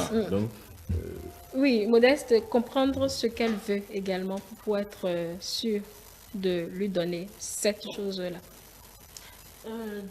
D'abord, je pense que tout se résume en entretien. Entretien, ce qu'elle veut, ce que la femme veut en général, c'est que l'homme continue de courtiser la femme comme au premier jour. C'est pas parce que vous êtes en couple avec cette femme que vous allez arrêter, ne pas lui tirer, ne pas lui faire la cour, pourquoi pas comme le premier jour. Ils détestent faire ça. Enfin, voilà, ils mettent tous ensemble, mais certains détestent faire ça. La majorité, oui. Ils prennent les femmes comme des acquis et qu'il n'y a plus d'efforts à faire. Alors que c'est au quotidien. L'éducation est entrée aussi dedans. Oui, mais quelle éducation? Vous voyez ce que les autres font.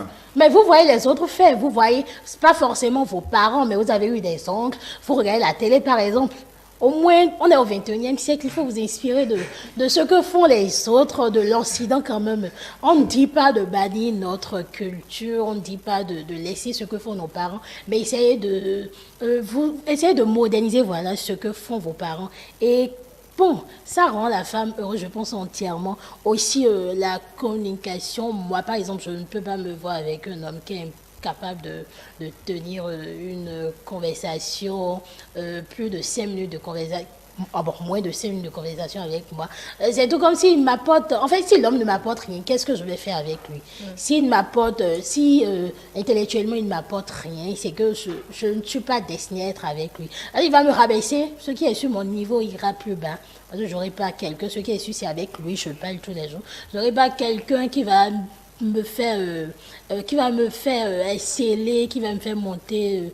Et aussi, je pense qu'il faut aussi que les hommes puissent, les petits cadeaux, comme l'a dit Esquil Bozomé, et à part les petits cadeaux, il faut aussi partager vos projets, la gestion du foyer. C'est pas, vous avez le projet n'est pas à vous seul. Vous êtes en couple avec une femme, il faut partager ses projets avec la femme, lui dire, je prévois faire telle et telle chose, qu'est-ce que tu en penses? Toujours avoir son avis sur vos projets. Et également rajouter qu'il faut... il y a aussi le côté sexuel, voilà, qui est très important. C'est pas... Et c'est ici, vous avez la possibilité... Ça donne aussi du bonheur? Oui, mais ça rend la femme heureuse. Oui, si vous avez la possibilité, suivez les films en griffe, si je peux le dire. Érotique. Ne sortez surtout pas de gros mots. Érotique, oui. Voilà. Et vous... Si elle aime telle chose, si vous aimez telle chose, essayez de faire avec votre femme. Ça va la rendre heureuse. Pour moi, je pense que ça va rendre heureuse les femmes. Et bon, la libido retrouvée simplement. Alors, prochaine question à vous poser, à vous tous, eh bien, c'est est-ce que chacun ne doit pas justement définir ce qu'il veut, ses objectifs de vie, partager avec l'autre, pour que ce bonheur-là demandé soit partagé justement dans le couple, que ce ne soit pas uniquement la femme qui soit heureuse ou l'homme soit heureux. C'est la prochaine question à vous poser. Le temps d'écouter également les citoyens que nous avons interrogés sur notre thématique en débat. Quand heureuse une femme dans un ménage, déjà, est-ce que dans le ménage, l'homme est heureux? Parce que il faut que l'homme soit heureux afin de donner à son tour ce qu'il a. Parce que on ne donne que ce que l'on a en fait. Ok? Et on ne partage que ce que l'on est. Et il faut être avant de faire et il faut faire avant d'avoir. Ça, c'est important. Je pense que pour rendre une femme heureuse, comme je viens de le dire, il faut déjà que cette femme vous rende déjà heureux.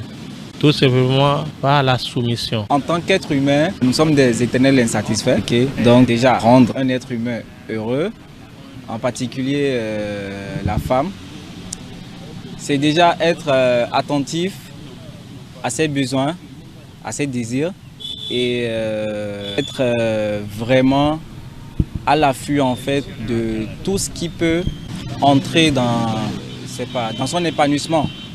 C'est-à-dire, vous regardez un peu dans quelle situation votre partenaire se sent à l'aise, dans quel genre d'atmosphère cette personne-là aime se retrouver, quelles sont peut-être les choses auxquelles cette personne tient et tout. Donc, je pense que si vous êtes un peu attentif à ces genres de points, vous pouvez quand même essayer déjà de faire de votre mieux pour quand même rendre cette personne heureuse. Et rendre une femme heureuse, c'est le fait de l'éprouver chaque jour, l'amour qu'on a pour elle. En lui offrant des cadeaux ou bien de l'appeler. Si elle n'est pas à côté de soi, il faut l'appeler au moins 2 fois ou 3 fois par jour pour lui dire la manière dont on a d'amour pour elle. C'est vrai, la femme doit être soumise à son mari. Mais la Bible est allée plus loin, elle a dit « Homme, aimez votre femme ». Et si vous aimez votre femme, cela suppose que tous les jours de votre vie, vous devez lui témoigner cet amour. Cela veut dire que tous les jours de votre vie, vous devez la rendre heureuse. Ok? Donc, lui témoigner constamment de l'amour à travers votre quotidien. Ça, c'est très important. C'est la première chose. Et communiquer assez. Il faut qu'il y ait assez de communication. Il faut que vous arrivez à transmettre ce que vous ressentez. Vous arrivez à l'écouter également. Parce que les femmes, on ne peut pas les comprendre. On ne peut que les aimer. Et il y a forcément un vide.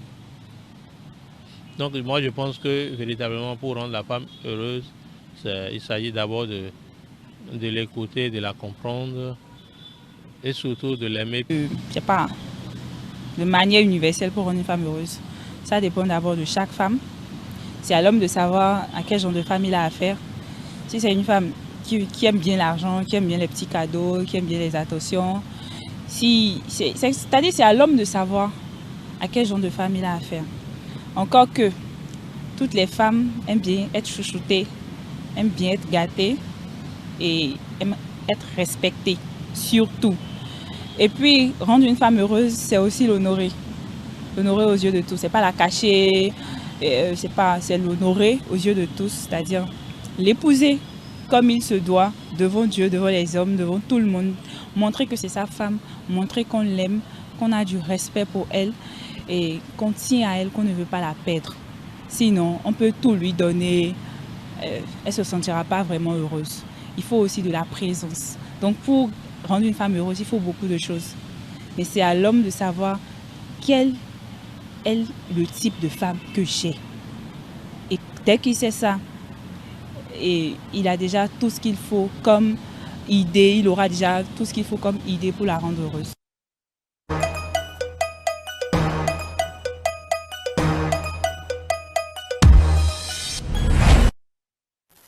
Je ne vous le cache pas, le débat était chaud tout à l'heure. Ça allait dans toutes les langues même. Toujours sur la thématique en débat. Alors, la prochaine question, celle que j'avais énoncée, c'était là, hein, l'avis des citoyens interrogés par Samirat Moumouni. Je ne sais pas si quelqu'un veut réagir là-dessus. Vous étiez occupé à faire le débat en off, que vous n'avez pas forcément tout écouté. C'est pas bien grave. Mais Madame Aoukou, est-ce que c'est pas également capital de partager ses objectifs de vie avec l'autre pour être sûr que ce soit un bonheur assuré dans ce couple-là? Oui, c'est très important. Et la communication, quand on parle de la communication entre couples, les gens pensent que c'est quelque chose qu'il faut mettre au second plan, mais c'est la chose la plus importante, c'est la principale d'ailleurs, et savoir communiquer avec son conjoint ou sa conjointe. Si vous voulez dire la même chose et vous dites son contraire, ou bien vous prenez mal à le dire, la personne ne comprendrait pas. Et les hommes, en général, n'ont pas tendance à écouter la femme dans le fond. Et ça pose de problèmes parce que vous écoutez en diagonale, ça ne permet pas de comprendre ce que la personne veut véritablement. Quand la femme a une préoccupation et amène l'homme à l'entendre, l'homme doit prêter attention à ce que la femme veut. L'expression qui est en train de sortir, quelle idée est cachée derrière ce que la femme est en train de dire, cela amènerait l'homme à comprendre la volonté de la femme, le projet de la femme et tout ce qui concerne l'avenir de la femme qu'elle est en train d'expliquer à son homme. Il comprendrait, il saurait comment l'aider. Et dans la communication, la bonne communication avec sa conjointe, je mets ceci, la tendresse. Il y a des hommes qui ont la violence dans le langage. Et quand vous parlez d'une façon arrogante à une femme, elle se sent minimisée, elle se sent froissée et elle est fermée du coup, elle n'arrive plus à s'extérioriser et ça bloque la communication.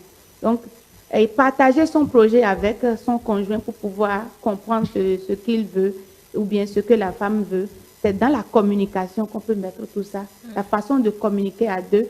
Si le monsieur vient à la maison, il a sa télé et son match de football devant lui et puis il ne veut plus rien entendre, la femme ne sera pas accessible, la femme ne sera pas ouverte à lui dire « Bon chéri, il y a ci, il y a ça », elle ne pourra pas arriver à cette étape-là.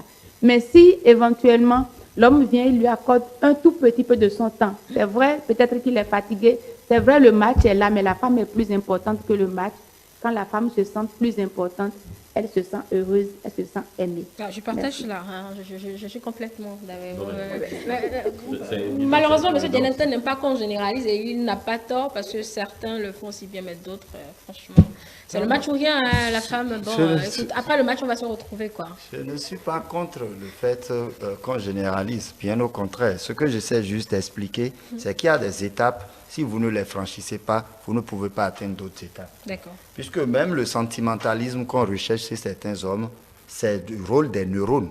Puisque tout ce que nous faisons dans notre corps répond à la quantité de neurones que nous avons en nous et à la capacité que nous avons à joindre les connexions synaptiques. C'est ça qui fait qu'on dit qu'une personne est intelligente ou qu'une autre est moins intelligente. Donc, plus vous grandissez en maturité, plus vous arrivez à faire la jonction entre vos neurones et vous développez des capacités humaines extraordinaires.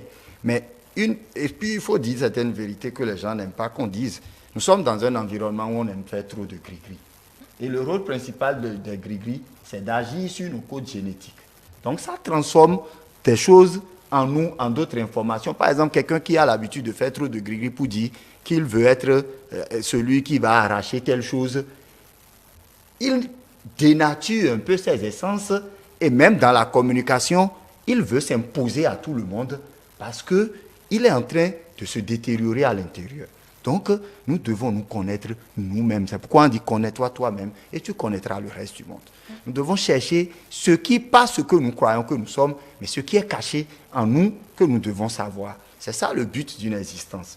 Et c'est grâce à ça que nous sommes rattachés aux femmes. Parce qu'on dit que ce que femme veut, Dieu veut. Pourquoi?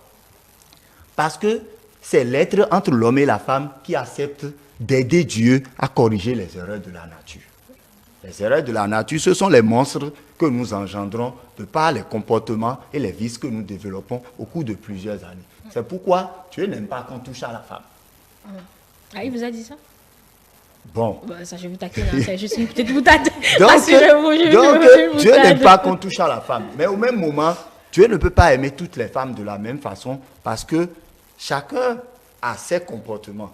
Une femme qui triche et ne peut pas avoir un homme, vous voyez. Donc, plus il y a des femmes qui élèvent le niveau, si vous voyez un homme qui dit, viens, on va... Non, mais écoute, va voir mes parents. Écoute, ne fais pas ça. Lorsqu'un homme vous invite, par exemple, dans un bar, n'y allez pas. Bien sûr.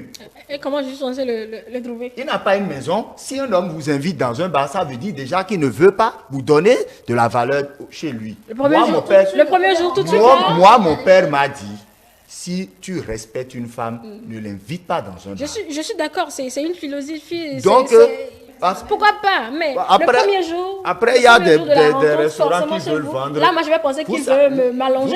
Vous savez tous les esprits qui rôdent dans un bar.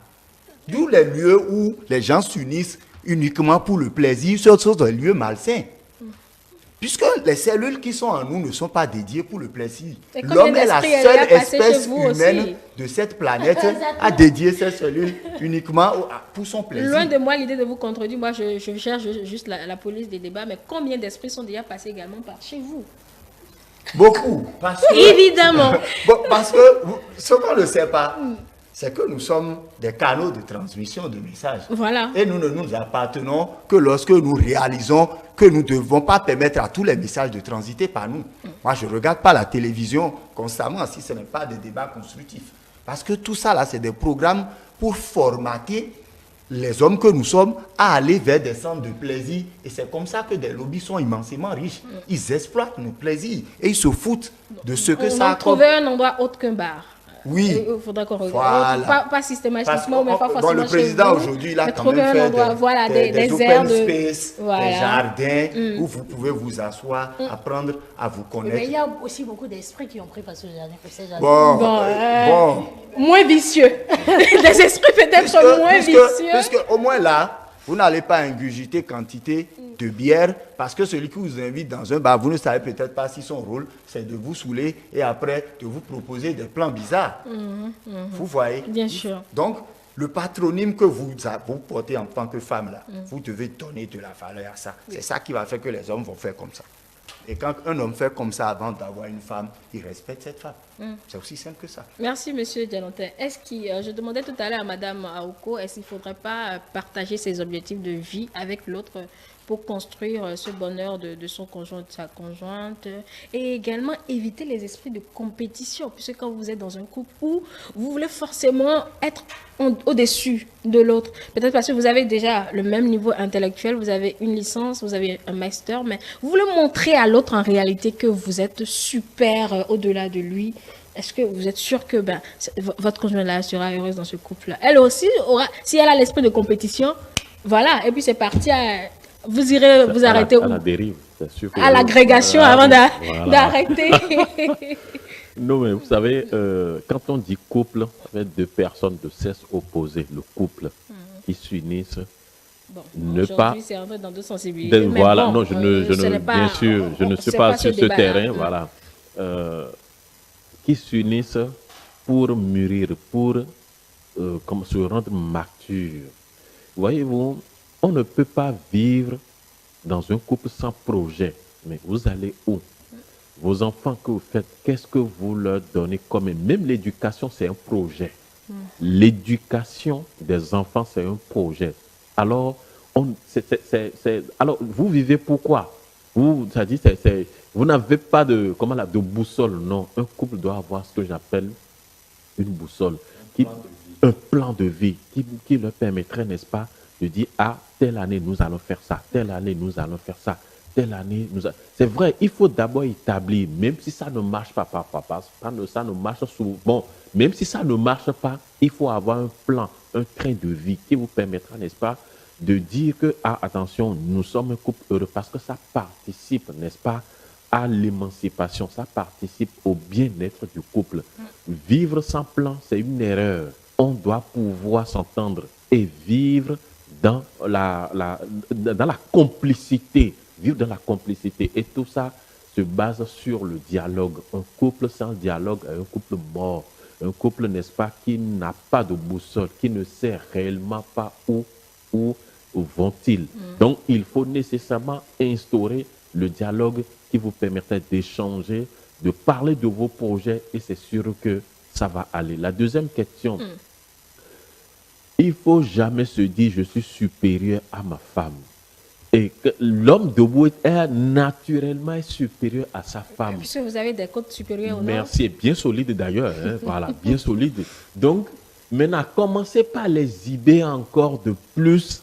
Je dis bien encore de plus, excusez-moi la tautologie encore. Ça voudrait dire que vous êtes en train de déstabiliser votre couple. Parce que la femme, attention, elle est un peu sensible à l'autorité, le fait de vouloir toujours s'imposer à elle. Attention, vous allez basculer votre couple. Il faut savoir s'imposer de façon habile, intelligente pour que ça ne pèse pas dans la balance. Si ça commence pas à peser, je suis sûr que vous allez commencer par regretter tout ce qui était plaisir que vous faisiez. Vous allez commencer par regretter parce que la femme va se dire, mais non, il a commencé par changer, il s'impose à moi à tout bout de champ. On peut s'imposer dans le silence, on peut s'imposer habilement, on peut s'imposer par ses gestes, on peut s'imposer juste par le sourire, on peut s'imposer de façon vraiment très simple. Et vous allez voir, le message va passer. Voilà. Modeste, vous allez partir dans 2 minutes, mais juste le temps de finir sur ce débat pour que j'installe notre spécialiste du jour. Alors, je pense que je ne dirais pas mieux que le mariage, déjà, c'est un projet. Et le projet, ça se construit à deux. Si vous vous basez sur simplement l'amour, quand l'amour va disparaître, c'est le projet qui va prendre place.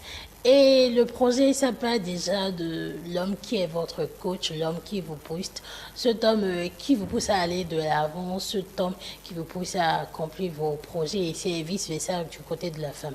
Et simplement résumer, dire rendre heureuse la femme, c'est entretenir le couple, ça va aussi bien du côté de l'homme que de la femme. Et je pense que plus, c'est l'homme qui doit jouer la part des choses. C'est la manière dont vous nous conditionnez, la manière dont vous nous mettez, la manière dont vous prenez soin de nous. C'est de cette manière on vous renvoie sur amour, on vous renvoie sur l'attention, la solution que vous réclamez si tant. Et bon, prenez soin simplement de vos femmes. Oui, prenez soin de vos femmes et on va vous mettre à dos ou au dos. C'est ce que vous avez. C'est comme ça. Ça veut dire que c'est celui qui possède la grâce, parce que quelqu'un qui possède la grâce, c'est quelqu'un qui est humble et qui connaît la valeur de la femme. Vous savez pourquoi la femme est aussi précieuse aux yeux de Dieu? Je vais vous l'expliquer. Vous communiquez avec Dieu souvent. Hein? J'ai comme l'impression. Il y a un signe dans la base d'Ifa qu'on appelle Tchetula Klebo au samedi. Au samedi, c'est ça qui symbolise ce que les gens appellent la sorcellerie de la femme. Parce que ça fait 10. Nous sommes dans un monde binaire, le système de 0 et 1. Donc, c'est le 10 qui permet d'avoir le 0 et 1. Le système binaire qui nous permet d'ouvrir la porte du monde parallèle pour corriger les erreurs du monde matériel. Et c'est la femme qui a ça. Ah, d'accord. Donc, je n'aime pas trop qu'on parle de dominance de l'homme devant la femme. Nous sommes en biologie, il y a le principe de la récessivité et de la dominance, mais l'homme n'est pas dominant devant la femme, puisque c'est sa réceptivité petite là. Sans ça, on ne peut pas créer les hommes. Donc, comment est-ce que vous allez venir d'un ventre et dire que vous dominez ce ventre? D'accord. We get it. C'est noté. Hein? Oui, Modeste. On va vous raccompagner. Vous revenez tout à l'heure après le développement avec notre spécialiste. Il s'agit du coach Caleb Christian Doumatet. Il est love coach. Il va donc opiner là-dessus avec le reste de mes invités. Donc, on va se retrouver d'ici une vingtaine de minutes, Modeste. À tout à l'heure. On va l'installer avec monsieur Doumatet avec notre titre du jour. Merci à la régie. Voilà, de retour sur ce plateau avec Caleb Christian Doumatet. Bonjour, Love Coach. Bonjour.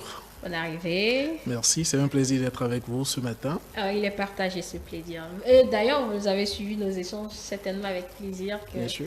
Voilà, vous voulez donner votre avis de spécialiste là-dessus avec nos autres. Alors, première question, comme je l'ai posée à tout le monde, ou bien on va partir de ce qu'ils ont dit déjà. Vous voulez réagir là-dessus? Bon, déjà, il y a beaucoup de vérités qui ont été dites pendant les échanges. Fondamentalement, ce que moi je peux résumer, c'est déjà que c'est important de se connaître soi-même. C'est important de connaître la personne qu'on a en face. Et c'est également important de définir clairement quelle est sa propre vision, quelle est la vision que nous partageons à deux pour pouvoir construire réellement ce bonheur-là qui va avec. D'accord. Et comment on rend Madame heureuse alors? Alors, je dirais qu'on ne rend pas Madame heureuse, d'accord, mais plutôt on aide Madame à être plus heureuse. Parce que c'est quoi la différence? Voilà. Ma conception du bonheur, c'est que le bonheur en réalité c'est un gâteau, d'accord, et chacun est pâtissier. Non, chacun est pâtissier de son propre gâteau. Je pars du principe que chacun a son parcours, chacun a ses attentes. Chacun sait quelle est la meilleure manière possible de pouvoir construire son propre bonheur. Et on ne peut pas, faire un gâteau qui pourra réellement nous satisfaire sans forcément se connaître soi-même. Donc il faut déjà se connaître, savoir qu'est-ce qui nous rend heureux. Maintenant, ce que l'autre va faire, c'est simplement mettre la cerise sur le gâteau. Et cette cerise-là, l'autre ne pourra pas bien la positionner si on ne lui indique pas exactement quel est l'endroit qui a déjà été prévu sur le gâteau pour recevoir cette cerise. Donc, il faudrait d'abord qu'on puisse se connaître nous-mêmes, qu'on puisse apprendre à construire notre bonheur individuellement avant maintenant d'orienter quelqu'un d'autre, c'est-à-dire notre partenaire, l'homme, à déposer sa part, à apporter sa pierre à l'édifice de notre bonheur. Donc le bonheur, il se construit, mais on aide son partenaire à nous rendre davantage heureux que l'on ne l'est déjà en étant tout seul. Et comment faire de cette aide-là? Comment on définit ou comment on procède? Alors pour aider son partenaire à nous rendre plus heureux, il faut déjà commencer par savoir qu'est-ce qui nous fait plaisir. Parce qu'en général, on met la responsabilité du bonheur sur l'autre. Mais en réalité, nous-mêmes, qu'est-ce qui nous rendrait heureux? Qu'est-ce qui nous ferait réellement plaisir? Et c'est justement pour ça qu'il est important de faire un travail personnel sur soi, apprendre à se connaître, apprendre à d'abord se donner de l'amour. En général, c'est ce que je recommande souvent aux gens quand ils viennent en coaching. Quand vous êtes en couple, qu'est-ce que vous avez l'habitude de faire, ou bien qu'est-ce qui vous tient à cœur de faire à votre partenaire pour lui donner du bonheur? Ce que vous avez tendance à vouloir faire pour l'autre personne, c'est en réalité ce que vous pensez qui pourra faire plaisir ou qui pourra donner du bonheur à une personne. Donc, commencez déjà par vous faire ces choses-là. Si vous aimez faire de petits cadeaux à un partenaire quand vous êtes en couple, commencez par vous faire de petits cadeaux vous-même. Si c'est plutôt aller au restaurant, commencez par aller au restaurant, faites-vous plaisir, mangez quelque chose que vous aimez et vivez le moment présent. Quand bien on est en couple, on peut aller au restaurant toute seule?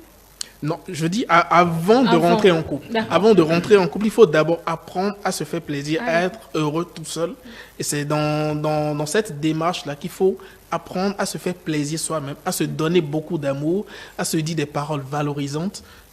Réveillez-vous le matin, mettez-vous devant un miroir, déclarez-vous que vous êtes belle. Déclarez-vous que vous êtes beau. Mais faites-vous des choses qui vous procurent une sensation de bonheur. Et une fois que vous allez apprendre cette démarche-là, d'être heureux par vous-même, vous pourrez maintenant enseigner cette démarche à quelqu'un qui va rentrer dans votre vie. Mais si vous ne connaissez pas cette démarche, vous ne pouvez pas l'enseigner à quelqu'un d'autre. D'où l'importance d'apprendre à être heureux soi-même avant de pouvoir orienter quelqu'un d'autre à nous rendre heureuses. Et quand on n'y arrive pas?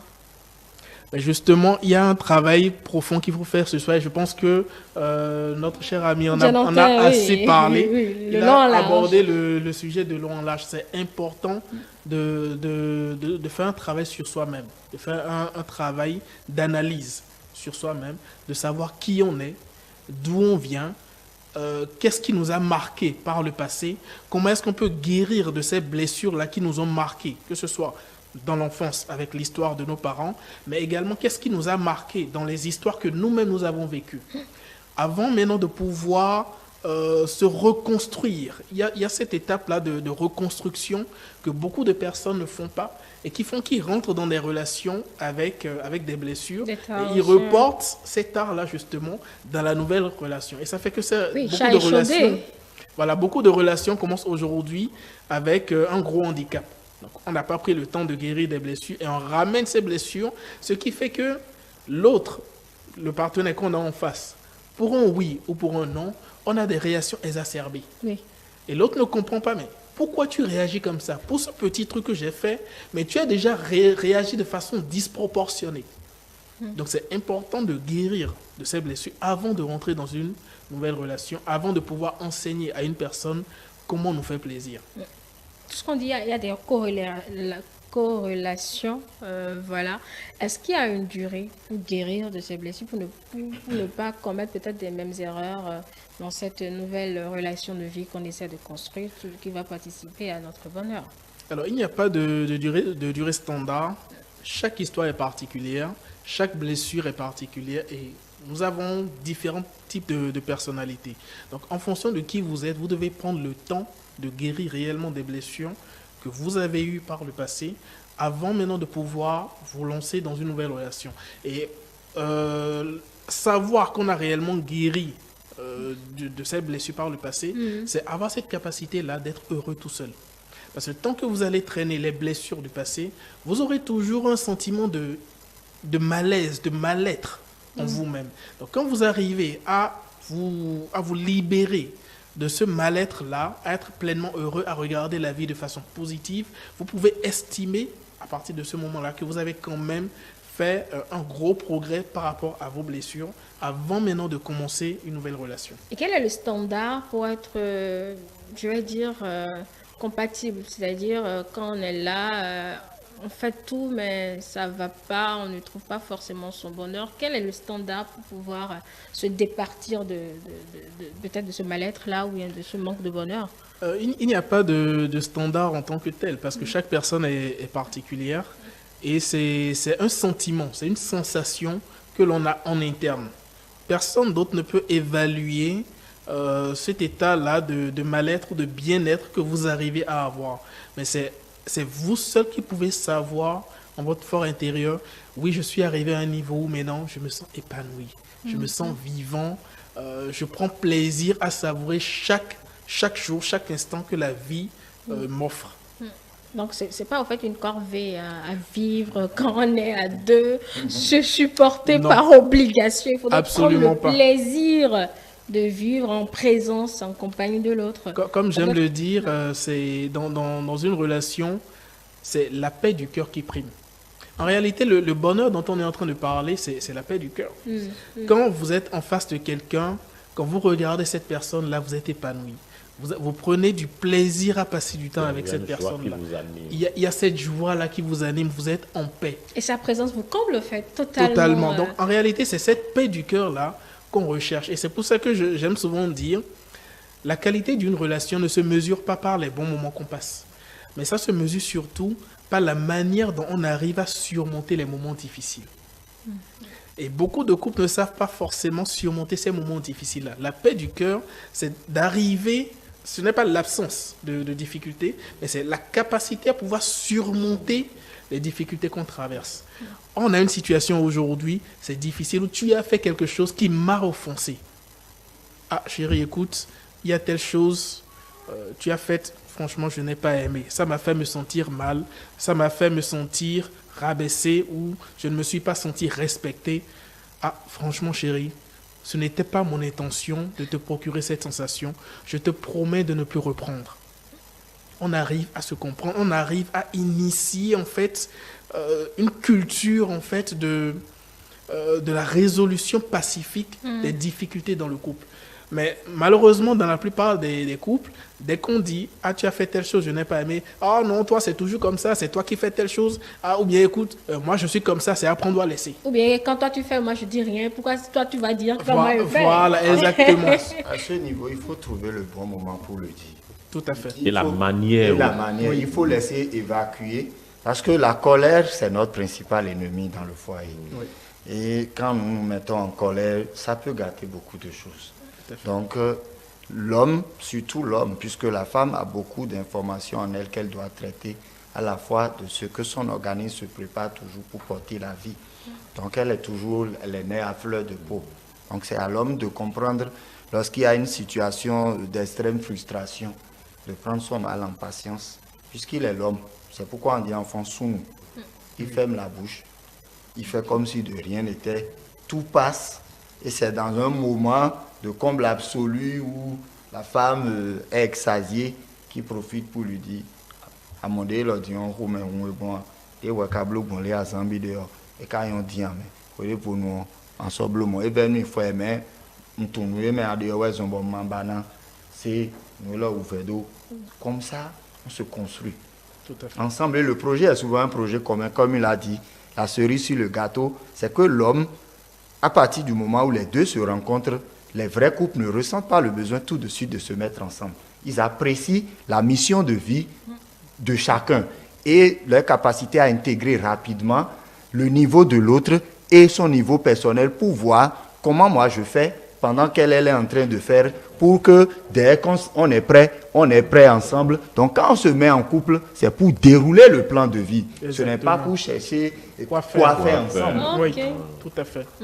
D'accord. Et je posais une question tout à l'heure à mes invités. La compétition dans le couple ne ruine-t-elle pas un peu ce bonheur, ce bien-être qu'on doit avoir, coach? Alors, j'aime bien dire, le couple n'est pas un champ de bataille. Le couple, c'est un terrain de complémentarité. Il n'y a plus de couple. Justement. C'est-à-dire, même s'il doit y avoir une compétition, il faut que ce soit une compétition saine. C'est-à-dire, aujourd'hui, moi j'ai telle opportunité. Je rentre dans cette opportunité, j'arrive à progresser. Quand je quitte un niveau 1 pour un niveau 3, ma femme ou ma partenaire qui est en train de m'observer progresser, elle doit avoir à un moment donné la vision de pouvoir progresser pour qu'ensemble nous puissions aller de l'avant. Et en même temps, c'est mon devoir, moi qui suis au niveau 3, de contribuer à ce que ma femme ou ma partenaire parte du niveau 1 pour arriver au minimum au niveau 2. Et ensemble, en fait, c'est pour ça que je parle de compétition saine. C'est une compétition où on s'entraîne mutuellement à aller de l'avant. Mais dans cette compétition-là, il y a de la complémentarité. Comment est-ce que je fais pour avancer? Comment est-ce que je fais pour amener ma partenaire ou mon partenaire à progresser au même niveau que moi? C'est pourquoi on dit que derrière un grand homme se cache une grande femme. C'est une expression très profonde qu'il faut comprendre. Oui. Le problème aussi aujourd'hui, c'est qu'en 2000, nous avons eu Internet et ça a ouvert la voie à ceux qui ne devaient pas parler. Et entre 2000 et 2023, nous avons des gens qui donnent des conseils sur le mariage alors qu'ils n'ont jamais été mariés ou alors qu'ils n'ont jamais pris le soin de comprendre véritablement ce que c'est que le mariage. Et souvent même, c'est des personnes frustrées Tout à fait. qui viennent transmettre leur haine à d'autres personnes de ce que la femme peut se construire seule en se débarrassant de l'homme. Tout ça, c'est faux. Puisque une femme, aussi avancée qu'elle soit, elle est très manipulable parce que c'est un programme incomplet. Parce que c'est d'un programme incomplet qu'on obtient un programme récessif complémentaire aux erreurs. Donc, la femme est facile à manipuler. La femme est facile à... Elle est forte, elle est facile à manipuler. D'accord. Donc, il faut tenir compte de tout ça. Quand une personne parle, c'est pourquoi on parle de la qualité de l'auteur. Qui est-ce qui parle? Est-ce que celui qui parle a le droit de parler? Il fait des expériences. C'est pour chez nous, c'est pour ça que chez nous, la connaissance africaine est une expérience pratique.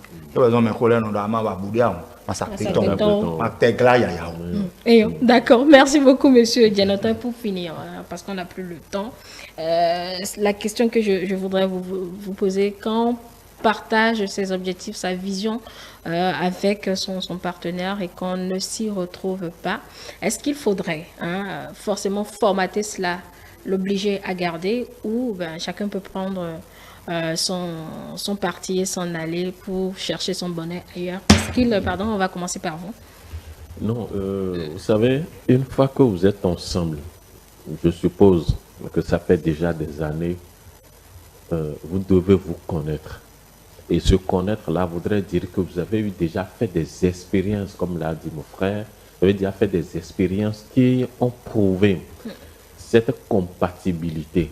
Et lorsqu'il y a compatibilité, je suis sûr que quel que soit le projet, vous devez vous entendre pour finaliser ce projet-là.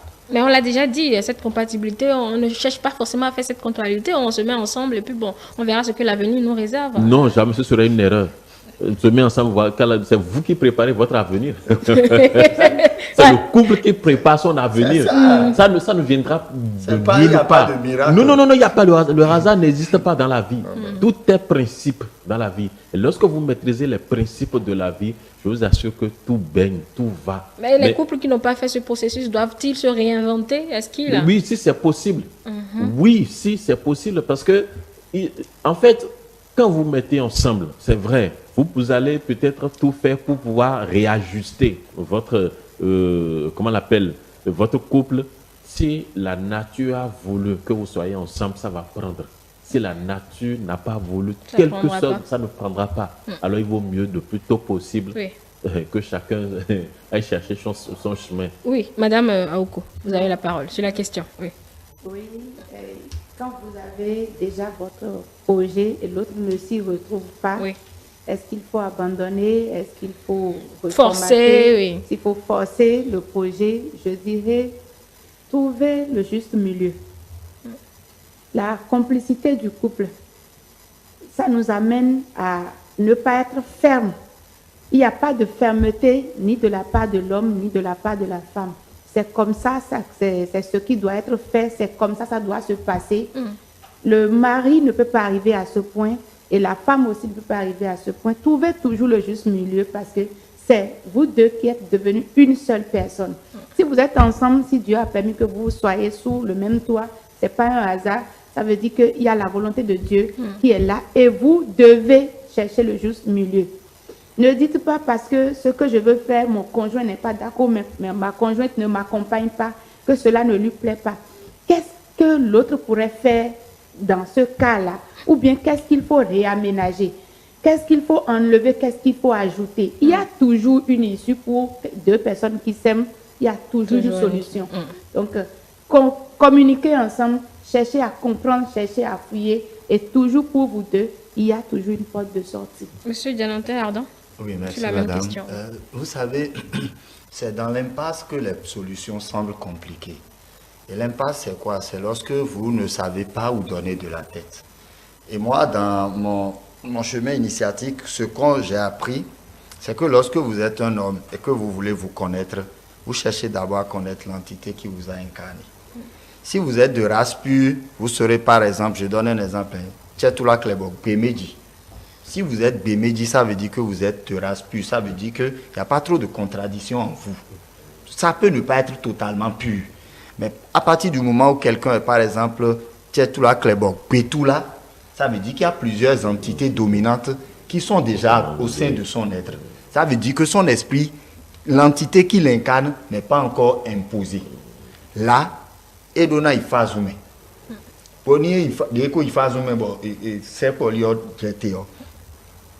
On commence les rituels avec lui pour l'accompagner dans le chemin d'ascension de son être.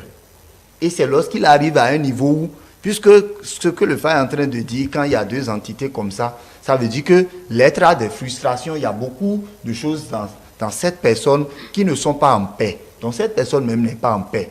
Et quand il a su bien le dire, une personne qui n'est pas en paix ne peut pas recevoir de l'amour du divin et en donner, puisque nous sommes des canaux de transmission de l'amour de Dieu.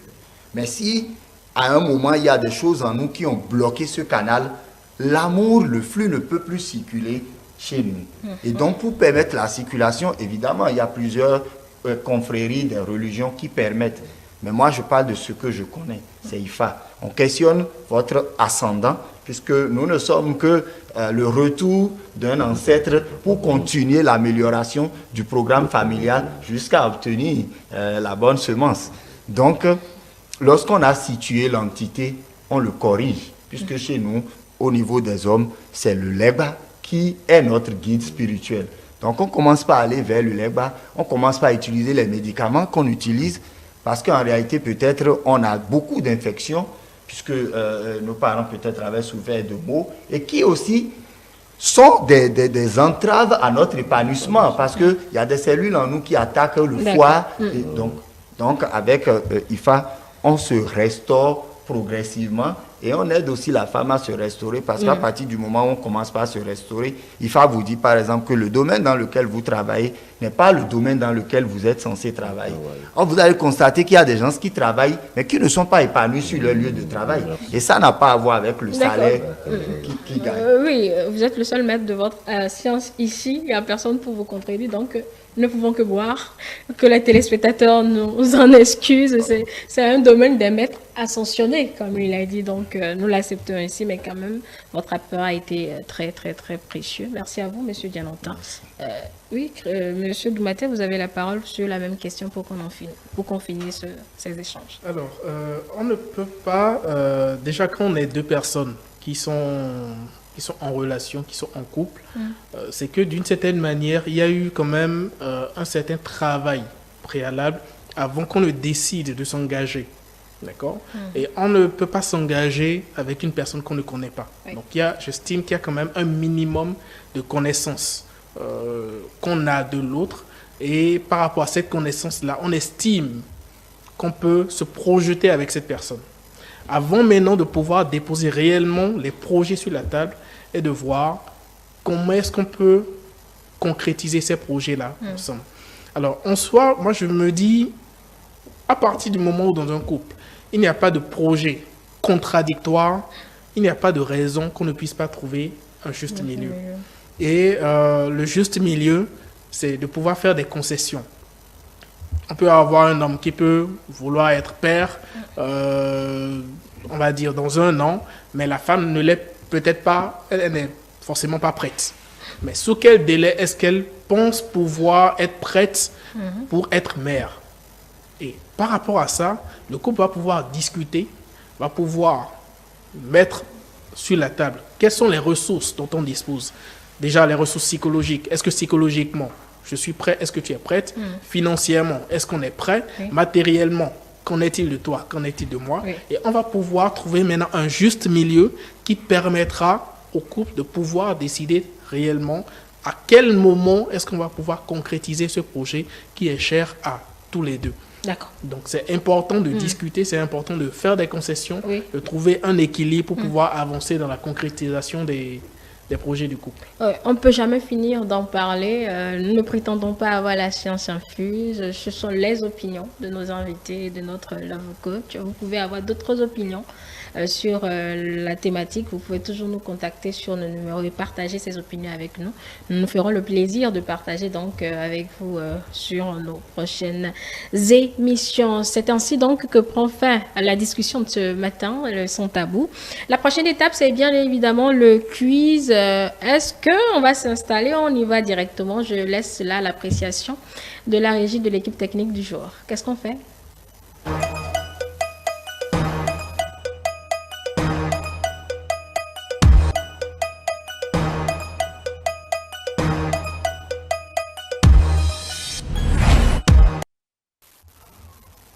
Alors, comme la rubrique elle est intitulée, on va tester un peu votre culture générale à travers de petites questions. Hein. Ce n'est pas des questions colle non plus, c'est des questions pratiques, de toutes petites questions. Donc, c'est juste un jeu pour détendre un peu l'atmosphère après avoir échangé sur notre thématique du jour. Première question.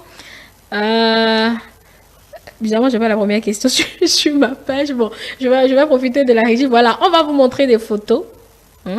Et vous allez deviner la ville avec la précision de l'emplacement exact. Vous comprenez? D'accord. Alors, première photo. Où sommes-nous là? Nous sommes au marché d'Antopa, un peu avant la passerelle. Un peu avant la passerelle. En face de l'immeuble Adjali. En face de l'immeuble Adjali. Oui, est-ce qu'il? Oui, ça c'est d'Antopa ça. Avant même comment on appelle, le poste de police là. C'est la sortie de la pharmacie K-Thérapie qui donne sur... Oui, exactement. Oui, madame, la même chose. Bon, c'est tout trouvé. Ça, c'est le plus facile. Ah bon? Ça, c'est le plus facile. Deuxième image. On va y aller. Deuxième image. Nous sommes à Ouida, la porte du non-retour. Même un aveugle peut... Oui, même un aveugle peut retrouver cela. Ah. D'accord, vous êtes unanime. La dernière photo. Voilà. Nous sommes où? Nous sommes toujours à Ouida. Non, attendez, oui, c'est toujours à Ouida. Oui. Je ne connais pas le nom de la place. Ah mais oui, il faut connaître. Loin de... Ah non, ça c'est pas une précision. On l'a dit. Précision, toute précision comprise. Oui, monsieur Diamantin, la précision. Je n'ai pas le nom exact en tête, malheureusement, j'ai déjà visité. En fait, on a tous visité, ça là c'est certain. C'est pas le nom. Quand je vous disais que c'était les moins faciles que vous avez vite deviné là, vous n'avez pas cru. J'ai pas le nom, sincèrement. Madame, est-ce qu'il ne faut pas chercher à lire parce que c'est pas lisible de si loin. Non, cherchez pas à tricher. Bon, d'accord. C'est à Ouida, ça tout le monde le sait. Non loin de la place de la porte du Nord-Retour. C'est également vrai, mais c'est le monument du Jubilé d'or 2000. Ok. Donc, quand vous retournerez à UDA, faites l'effort de bien lire. C'est bien écrit. Merci. Surtout avec les personnes, les mains levées, là. Vous voyez, il y avait des indices. Hein. Bon, voilà, c'est passé. Deuxième question.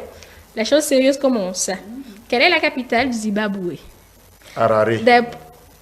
Bon, mais levé, hein. Il vous a donné le pion. Il n'a même pas attendu les propositions, il a su. C'est une équipe, quand une personne trouve, ça veut dire que C'est l'équipe trop facile, c'est trop facile. Il vous a donné le pion, oui. Troisième question. Celle-là, elle est un peu complexe. J'espère que vous aimez les films d'animation. La question, elle est celle-ci. Quelle est la scène introductive du film d'animation La Reine des Neiges? Voilà les propositions qui vous sont faites. Première proposition, Olaf fait un câlin à Anna. Deuxième proposition, des montagnards se dirigent vers le château. Troisième proposition, des montagnards découpent de la glace. Et quatrième proposition, les parents d'Elsa et de Anna font naufrage. Si vous n'avez pas suivi ce film, c'est mort. Moi, je ne suis pas les films. Moi, je dirais que ce sont les montagnards qui découpent de la glace. Vous avez suivi le film d'animation. Ça m'étonne, vous êtes tous des parents, vous ne regardez pas ce que vos enfants regardent? Moi, je ne regarde pas la télé. Mais moi, malgré mon âge, j'adore les films d'animation. Hein. Oh, bon, vous avez dit pas la télé. Est-ce que les parents ont le temps de rester à la maison? Ben non, sinon, ne vous défilez pas avec cette phrase-là. Non. Vous avez forcément le temps. Maintenant, tu vas juste mais si, soir, voilà. Oui, mais j'ai le temps de suivre ce que les Vous autres... avez le temps, nous n'en avons pas. Ouais. Ça, et c'est Caleb qui a raison, c'est bien ça, des montagnards qui découpent de la glace. C'est la première scène de ce film d'animation, un très beau film d'animation. Caleb, puisque vous vous retrouvez, dites-moi la phrase phare, enfin la chanson phare. Libéré, délivré. Je ne mentirai plus jamais, voilà. Un coucou à toutes les personnes qui aiment les films d'animation. Et toute dernière question de ce quiz. Sous quelle dénomination le Bénin a-t-il cédé à l'indépendance et en quelle année? Laissez-moi finir la question. En 1960. Non, vous n'avez pas entendu la question. La question elle est claire. Sous quelle dénomination le Bénin Dahomey qui est devenu le Bénin en 1960? Nous avons gagné. Puisque vous avez dit le Bénin, donc c'est bien le Dahomey. Il y a quand même, d'accord. Comme M. Jonathan a trouvé, il y a une cinquième question. Bon. Cette fois-ci, c'est vraiment la dernière. Comment appelle-t-on la phobie des pieds? Caleb? Aucune idée. Est-ce qu'il? Oui, et la troisième réponse, pédophobie. Madame Jonathan? Je suis d'accord avec lui. Madame beaucoup aussi. Je ne pense pas que ce soit pédophobie, je dirais plutôt claustrophobie, je dirais plutôt. Ce sont vos dernières réponses? Oui. Je n'ai pas la certitude, ça doit être entre grossophobie et claustrophobie, mais c'est pas pédophobie. Madame, vous précisez. Moi, je n'ai pas eu droit aux options. Si, mais les options, elles sont écrites. Je partirais sur pédophobie aussi. Pédophobie Voilà. aussi. Oui, pédophobie. Elle est avec moi. Non, elle est avec moi. Non, ils ont raison, c'est bien la pédophobie. La grossophobie, c'est la phobie des personnes pulpeuses. Je ne veux pas dire les personnes grosses, mais les personnes pulpeuses en chair. Et la claustrophobie, c'est la peur des espaces fermés. Merci, j'apprends parce que je suis allé sur pédo. Et quand on dit pédagogie, pédo, c'est... Ah oui, Voilà, pédo, donc, pour dire pédestre, Voilà, à pied. pédestre, Voilà. je vois. Donc, Bon. pédo, de facto, j'ai... Non, vous ne l'avez pas. Je n'ai pas encore conclu. Je fais rapidement le lien pour trouver la réponse. Oui, parce que vous êtes coach. Non, ouais, je comprends, madame, on a profité. Allez, c'est dans cette ambiance détendue que je vais accompagner mes invités. C'était un plaisir pour moi de rester en votre compagnie, mesdames et messieurs. Et également, merci à vous, chers invités, d'avoir fait le déplacement de ce matin. Voilà ce que nous avons pu dire sur notre thématique du jour. J'espère que vous avez été satisfaits et que les téléspectateurs ont également pris du plaisir à nous suivre. Mesdames et messieurs, à tout de suite pour la dernière partie. C'est une rubrique de 5 minutes.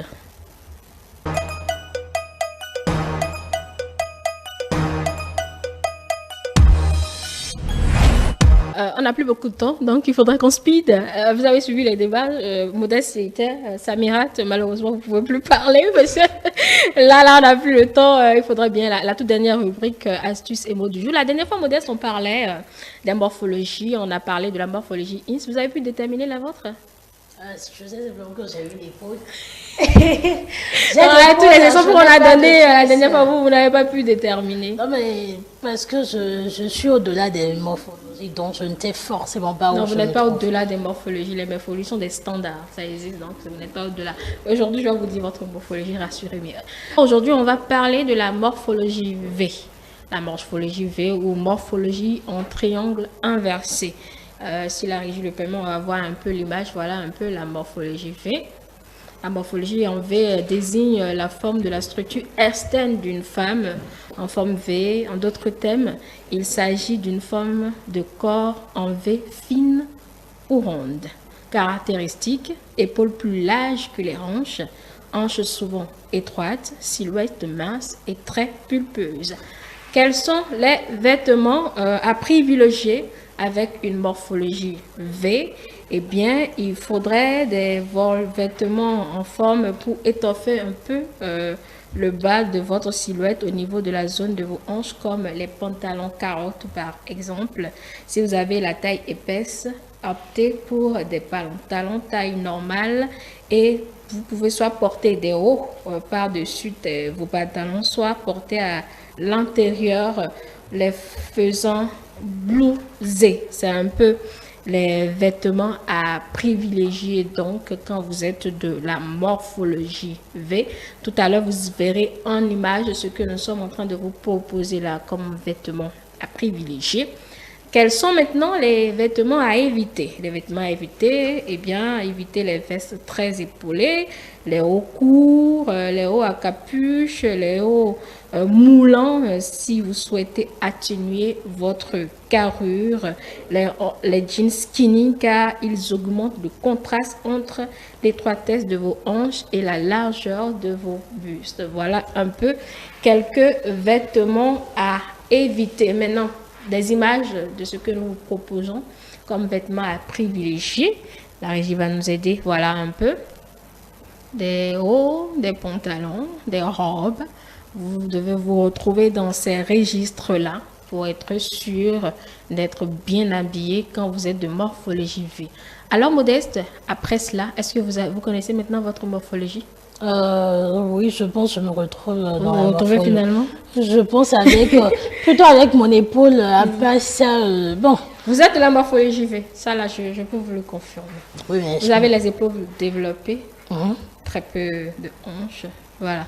Donc vous avez une idée claire des vêtements qui pourraient vous aller. Vous êtes un V pulpeux. Voilà. Une femme de morphologie V, une morphologie très pulpeuse. Comme à droite, à l'écran. Ah ben, vous voulez bien payer la consultation. Ah ben, c'est pas gratuit cette consultation. Allez, on n'a plus le temps. C'est pas gratuit la consultation. Samira, oui, vous êtes un Inks, je pense bien. Inks, oui, on l'avait déjà dit la dernière fois. Oui. Allez, on va partir. Mot de fin. Bon, moi, je pense que la femme demande juste de l'attention, de la considération. Elle veut qu'on soit à l'écoute pour elle. Et bon, je pense que avec ça, ça peut le faire. D'accord. Oui, Modeste. Rendre une femme heureuse, c'est la responsabilité de l'homme, mais aussi de la femme. La femme doit jouer sa part des choses et l'homme aussi en retour. Voilà. Vous me posez la question la dernière fois de connaître la morphologie de notre réalisatrice, Septiche Roussa. C'est quoi ça? Elle a de la morphologie A. Et on en parlera la prochaine fois. Allez, merci de nous avoir suivis, mesdames et messieurs. C'était un plaisir pour nous. À la prochaine.